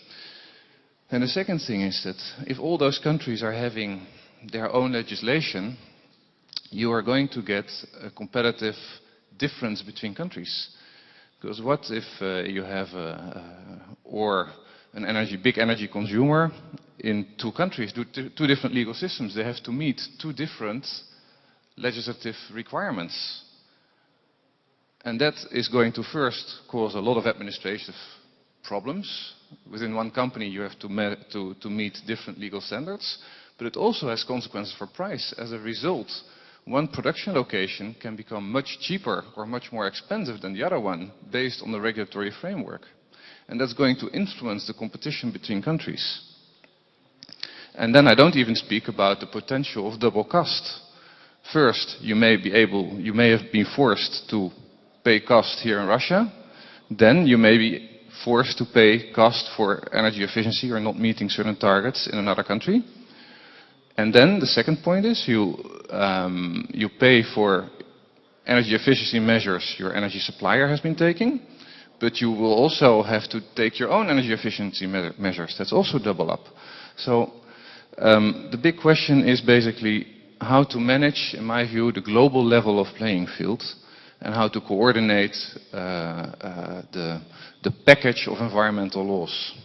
And I wanted to give a short introduction to the various approaches and what are my thoughts about this. If we look at the regulatory framework, the global regulatory framework, then we see that there are many initiatives. It's pretty scattered around, so there's the United Nations Framework Convention on Climate Change. Of course, that's on climate change, but there is also quite a big chapter and quite a lot of initiatives under this initiative from the United Nations regarding energy efficiency. Now, probably because this whole climate change agreement will not become binding in the near future, the energy efficiency part of this will also suffer, but there are some initiatives under this United Nations framework that have their impact and that a lot of countries already have agreed to. The same is true for the Energy Charter Treaty. There's a specific protocol on energy efficiency under the Energy Charter Treaty.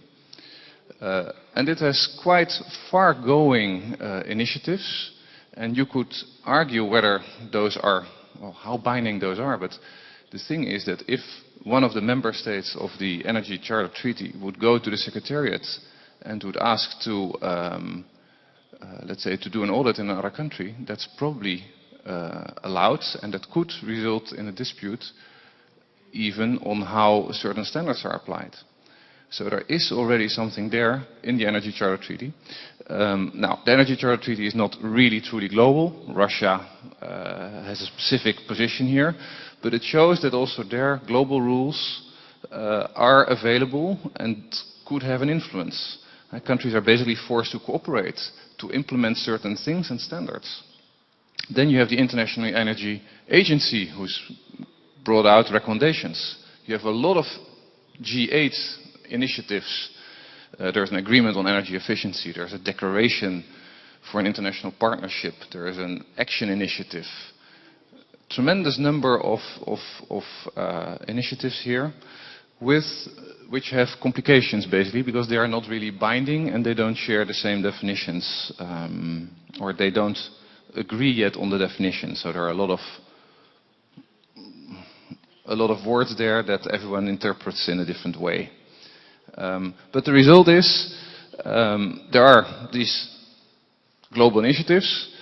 They are not yet binding, and in the meantime all the countries are adopting their own actions, their own legislations, which gives this complex and non-standardized legal framework and distorts competition.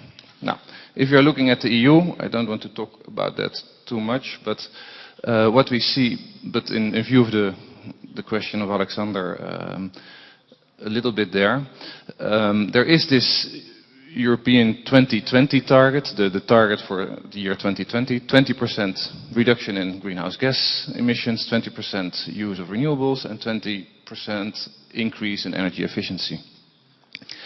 At the moment, they are talking about the whole new energy efficiency directive, but I guess my colleague from GE will cover that more or less, so I will not go there into too much detail. The only thing I want to say is that we don't really have a comprehensive system in the EU yet. They are talking about it, and the question is when it will be really implemented.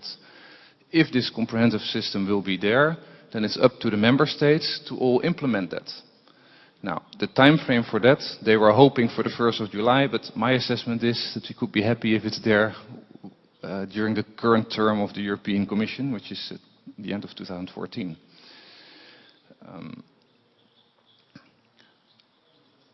I will skip the complications and the case law. I don't need to talk about the developments in Russia, because we have discovered that quite extensively.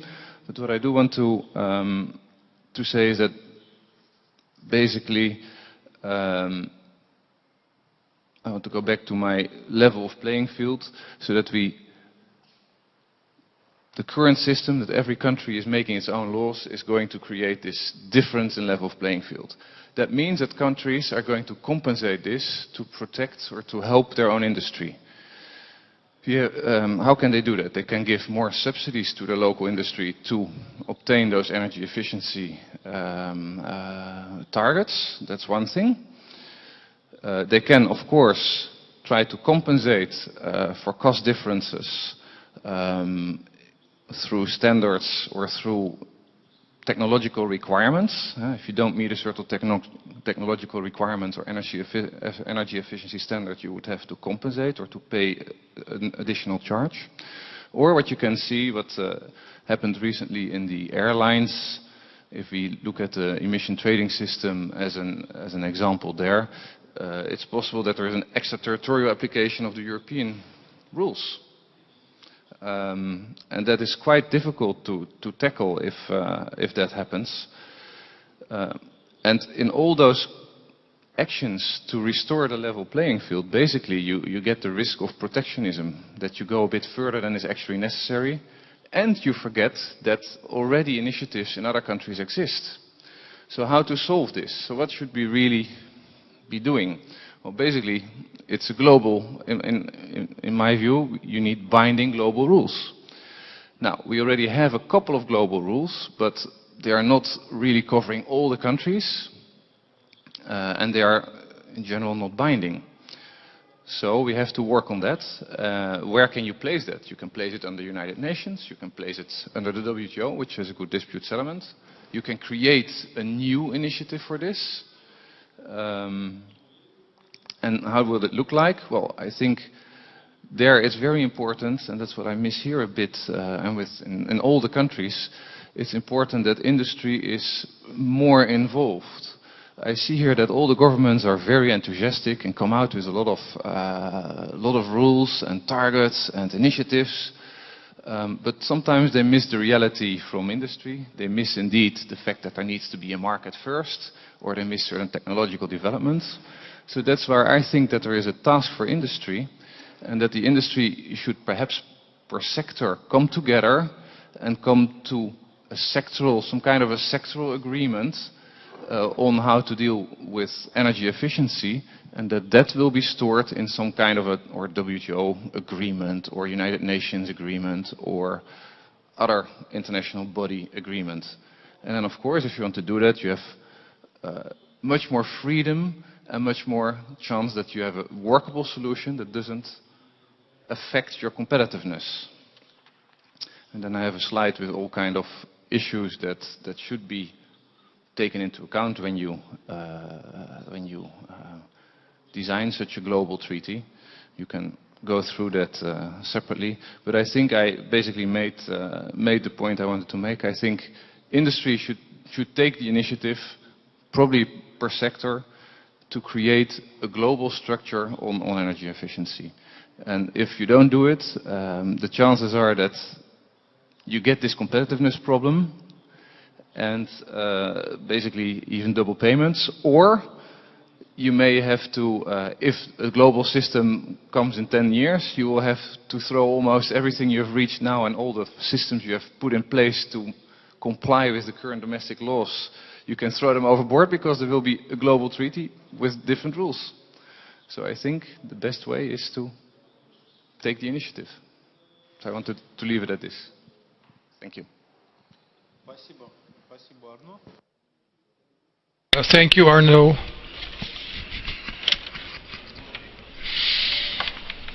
The mic is not on. Thank you, Arno. Marcus,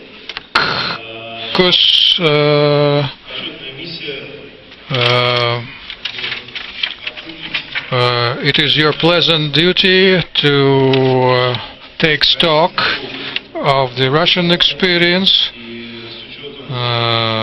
adjusted for what has already been done in Europe. Would like to know about the views of GE Energy. You have the floor, Marcus. And thank you for having me. Together with Interrao, GE started recently a joint venture on introducing more efficient technology into the market. And I think listening to the debates this morning, this is what it boils down to at the end, is better technology and behavioral change. These are the two key areas. And what is interesting for me, and therefore I would like to especially thank the two gentlemen that were providing the interpretation services here, is to really see that the same issues that you are struggling with within the Russian context are also the same we're, for instance, facing indeed at the Brussels level right now with the new EU Energy Efficiency Directive. So I guess we're all in this together, and opportunities like this that you are providing here as a company to exchange views and ideas are very much welcomed. One thing, although this is a legal forum, I'm an economist and so I need to be careful, but I think we should not forget the engineers in all this, because at the end of the day, as I said, it is about solutions. GE goes all the way back to Thomas Edison. who for his first power station that provided the electricity for the light bulb that he had invented, and we spoke about the light bulb before, actually used a cogeneration plant. So he also used the excess heat, and not just the electricity, but used the heat very efficiently to, provide heat to the neighborhood where the plant was located. So that just for a little history excursion here that I think is quite interesting in terms of, good solutions. Not only require good policy, but indeed, as was said before, sometimes technology is actually at an accelerated pace, and it is difficult then for policy and regulation to catch up. Now, on the EU Energy Efficiency Directive, for the forthcoming EU Energy Efficiency Directive, I just wanted to provide you a quick snapshot on where Brussels is going, what is in the draft, and where we are right now at the trilogue discussion at the Council level. Because it is, as I said before, quite interesting to see the similarities of the challenges between Russia, indeed, and the EU here. The starting point, as my colleague just before said, for the EU to take action was the 2020 target, and the realization that if the efficiency target is not also backed up by binding legislation, they're going to fall short by about 10% of achieving that target. Initially, the idea was by introducing legislation for renewables, the renewables 20% target, and for achieving the 20% carbon target with the emissions trading scheme, the efficiency improvement would basically come as a freebie. Well, that obviously is not necessarily the case, because take carbon, you can do, and we have products and solutions in our portfolio. You can reduce emissions without doing anything on efficiency. If you do end-of-pipe technologies, you scrub out the CO2, it doesn't affect your efficiency at all. Now, what is good about the EU now going forward, I think from an industry perspective, is that they indeed understand that efficiency opportunities exist across the entire value chain. Because we had this topic this morning as well here, the confusion that does exist sometimes between policymakers on whether they want to drive energy savings and energy conservation, or indeed energy efficiency. You see here the potentials that the Commission has realized or identified in different sectors, and what has already been covered by existing legislation, and what the hope is they can get in addition from the new legislation that is being proposed. That new legislation is basically going to bring together, to marry the existing Energy Services Directive and the CHP Directive.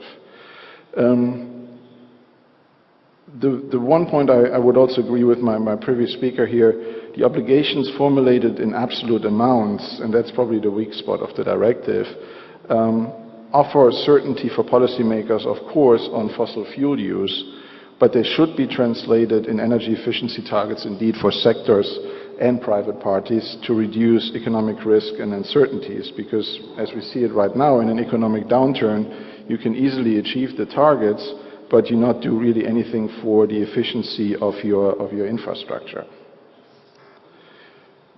This is, as I said, work in progress. We're right now in the trilogue where Council and Parliament, together with the Commission, go through each article. And because this is a legal forum, I thought I'd show you the key articles of the directive here, and also the difference of what the Commission would like to see and what the member states are ready at this point to support here. And you also see the different areas where the new directive is impacting. Like we discussed this morning, Articles 4 and 5 are very much about the public sector setting an example here, leading by example. This is about public bodies owning building stock, and with that they have an obligation to renovate that. But also the matter of how they purchase and go about public procurement will be handled by this new directive. We then have the aim of the Commission to create benefits for consumers and increasing awareness through the Articles 6 and 7 here. This is where the obligation schemes come in to build a more robust ESCO market, for example. We have then Article 7, where energy audits are going to be regulated. Article 8 on the metering and the billing, because as we said before, you cannot really start achieving energy efficiency as long as you don't know what is your baseline and how do you actually measure it, and that's where obviously metering comes in and so on. And then we have the Articles 12, and I take that first, on transmission and distribution networks, because, as I said before, it is important to understand that efficiency opportunities exist along the entire value chain. And once you've looked at the demand side and you've looked at the supply side, there's even more efficiency potential if you allow the two to interact and, what we call system efficiency. And last but not least, and that's the point I wanted to dwell a little bit on in the second part, is cogeneration. There has been already a directive which has not been very successful. This is the timeline for the legislative process. I skipped that. But if you look at combined heat and power, that to me is one of those no-brainers where actually I think we all need to, in our respective jurisdictions, see how we can leverage those benefits, because it is one of the most efficient ways to transform energy from primary fuels into heat, into electricity. And you see here the different benefits that come with focusing on cogeneration. As I said, unfortunately, or fortunately, first of all, the EU had realized very early on the special benefits of CHP and had put in place a directive in 2004 to drive the common framework for CHP, but then had to realize that this directive has not really delivered. We're still at an average of 8–9% of CHP in the energy mix, but the potential is much higher, which countries like Denmark or so show us. They are at 30%, so there's quite a way to go here. And so in this new proposal, they're actually looking, and this is important, at the barriers for not having a higher share of cogeneration in the EU energy mix. And this goes back to the fundamentals of understanding the market, and we have, for instance, not yet really talked about that there's not only an electricity market, but also obviously a heat market. And for cogeneration, often electricity is only the byproduct. So the utilities that are in the electricity market then are not in the heat market, and therefore we miss a lot of efficiency opportunities here. And I think that is something where Europe can actually learn from Russia, because you have so much more experience in central heating systems and district heating, which I think is a key heat sink, which can make CHP projects really economically interesting. And so these are the measures that are being addressed now in this new directive, and we're very hopeful that they will indeed trigger more investment in cogeneration. Overall, I would say we like the fact that this new directive, this new framework, realizes that opportunities do exist along the entire value chain. However, energy efficiency is not effectively addressed by an absolute target. I think it is better to take that sectoral approach that we discussed before. The specific articles on cogeneration, Articles 10 and 12, with related to the networks, to the grid, are a key pillar of the supply side efforts, which is good. And they, in the discussions, I think, are more likely also to get the support of the member states than the other articles that I shared with you earlier, that are more controversial.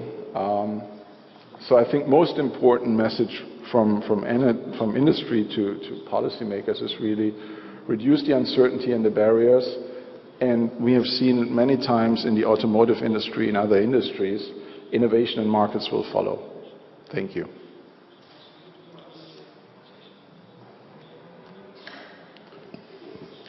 Спасибо, Марк. Thank you, Marcus. In actual fact, why did I ask you to be the last to speak toward the end of this panel? Because my selfish interest was for you to hear what we were to discuss about Russia, and then not assess necessarily that, but give a summary 1 minute long, because we are asked to leave. The lady is there giving me signs and signals. If you could talk for 1 minute, your recommendations, assessments, what do you think should be done here in Russia with regard to energy efficiency? Something to focus our attention on, given the fact that our legislation is only 2 to 3 years old. Mr. Bandu, can we start with you then? I think in short what we're looking at is in terms of new legislation or new initiatives. I think as we have talked about, the issue seems to be not so much on addressing yet another set of new legislative action. It seems to be refining the ones that you have. That would seem to be the best approach to go. And that's why I was suggesting some of the potential ways to start. Because again, even when you start refining them, there's going to be a lot of areas you can go. So the idea really ought to be, in my sense, is prioritize and accept the fact that there's going to be layers before you will get to the final. I think that's the experience that most countries have had.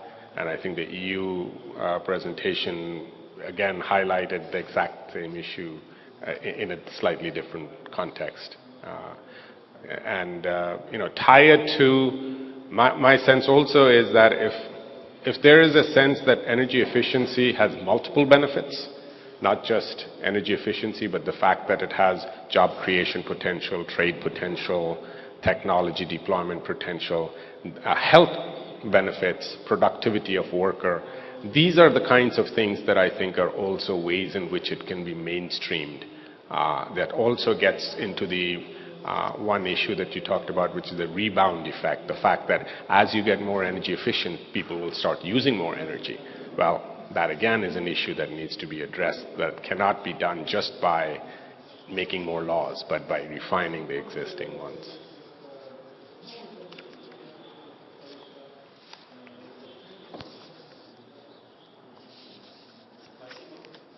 Спасибо.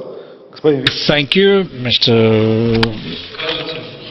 Arnaud Williams. What would be your wrap-up? Recommendation or assessment or what? I think that, like I said, that the industry has to really think how they can contribute and what would really work for them, and then try to sit with the government and see how they can give a more global approach, or more uniform global approach, a push somehow. So that you have globally the same standards and the same targets, the same definitions, so that you, as less as possible, influence the competitiveness between different countries because of this type of legislation. And the second is really see environmental law as one package. So energy efficiency is just one element, and it shouldn't block other legislation, so to say. Спасибо. Thank you. Markus Becker, what do you think on all of this? I think that indeed, if you start at a supranational level, I think there's something very practical you can start with. I know in June, I think you have an APEC summit coming up, and one way obviously is to promote access to best available technology, and you can do that by promoting the elimination of tariff and non-tariff barriers on energy efficient and environmental goods and services. I mean, this is a very practical measure, I think, at an international level, or a fora like APEC or WTO, where these kind of things can be driven. And then at the national level, I think really trying to create the markets that then can make the right risk allocation, the right investment choices is the key. And understanding those markets, as I pointed out with my example on cogeneration, you not only need to understand the electricity side, you also need to understand the heat side, because if you get the one side wrong, I mean, you can have the most beautiful program, the utilities will simply not invest, because it's not what you know they are it's not creating the type of market that they would be willing to play in.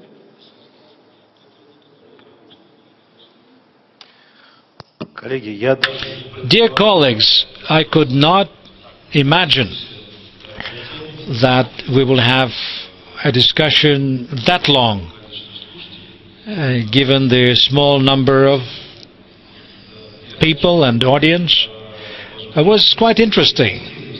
Some speakers actually got seated and became part of the audience to better hear and to better see.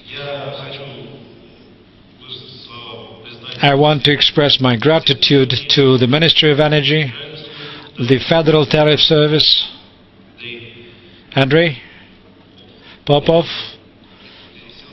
He's also changed his seat. He's also part of the audience. Thanks to you. I want to thank Mr. Bando, Becker, and Willems. It was interesting to hear your perspective. I want to thank Russian Energy Agency. They now have to attend another event on environment. A great many thanks to Klaus Sorensen. Because we exceeded the time limit, he had to leave for another meeting. So we raised all the issues. I will not repeat what has been said.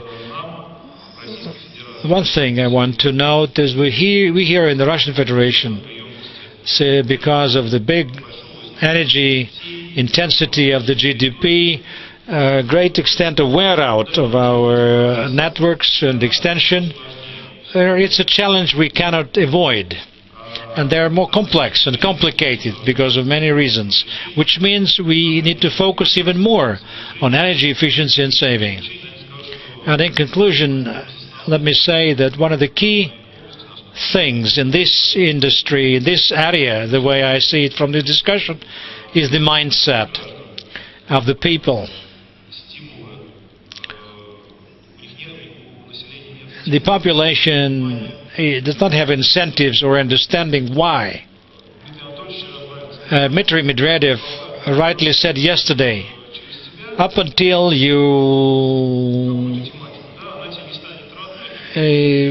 unless you look at this with your own eyes, you will not be motivated to do something about it. And we should understand from the point of the discussion, we have not discussed information support or government support in terms of information and awareness for industries. That's one other important area to pursue. I want to thank once again all the speakers, the members of the audience, the organizers of this forum, for the opportunity to discuss this serious issue. I want to thank all once again.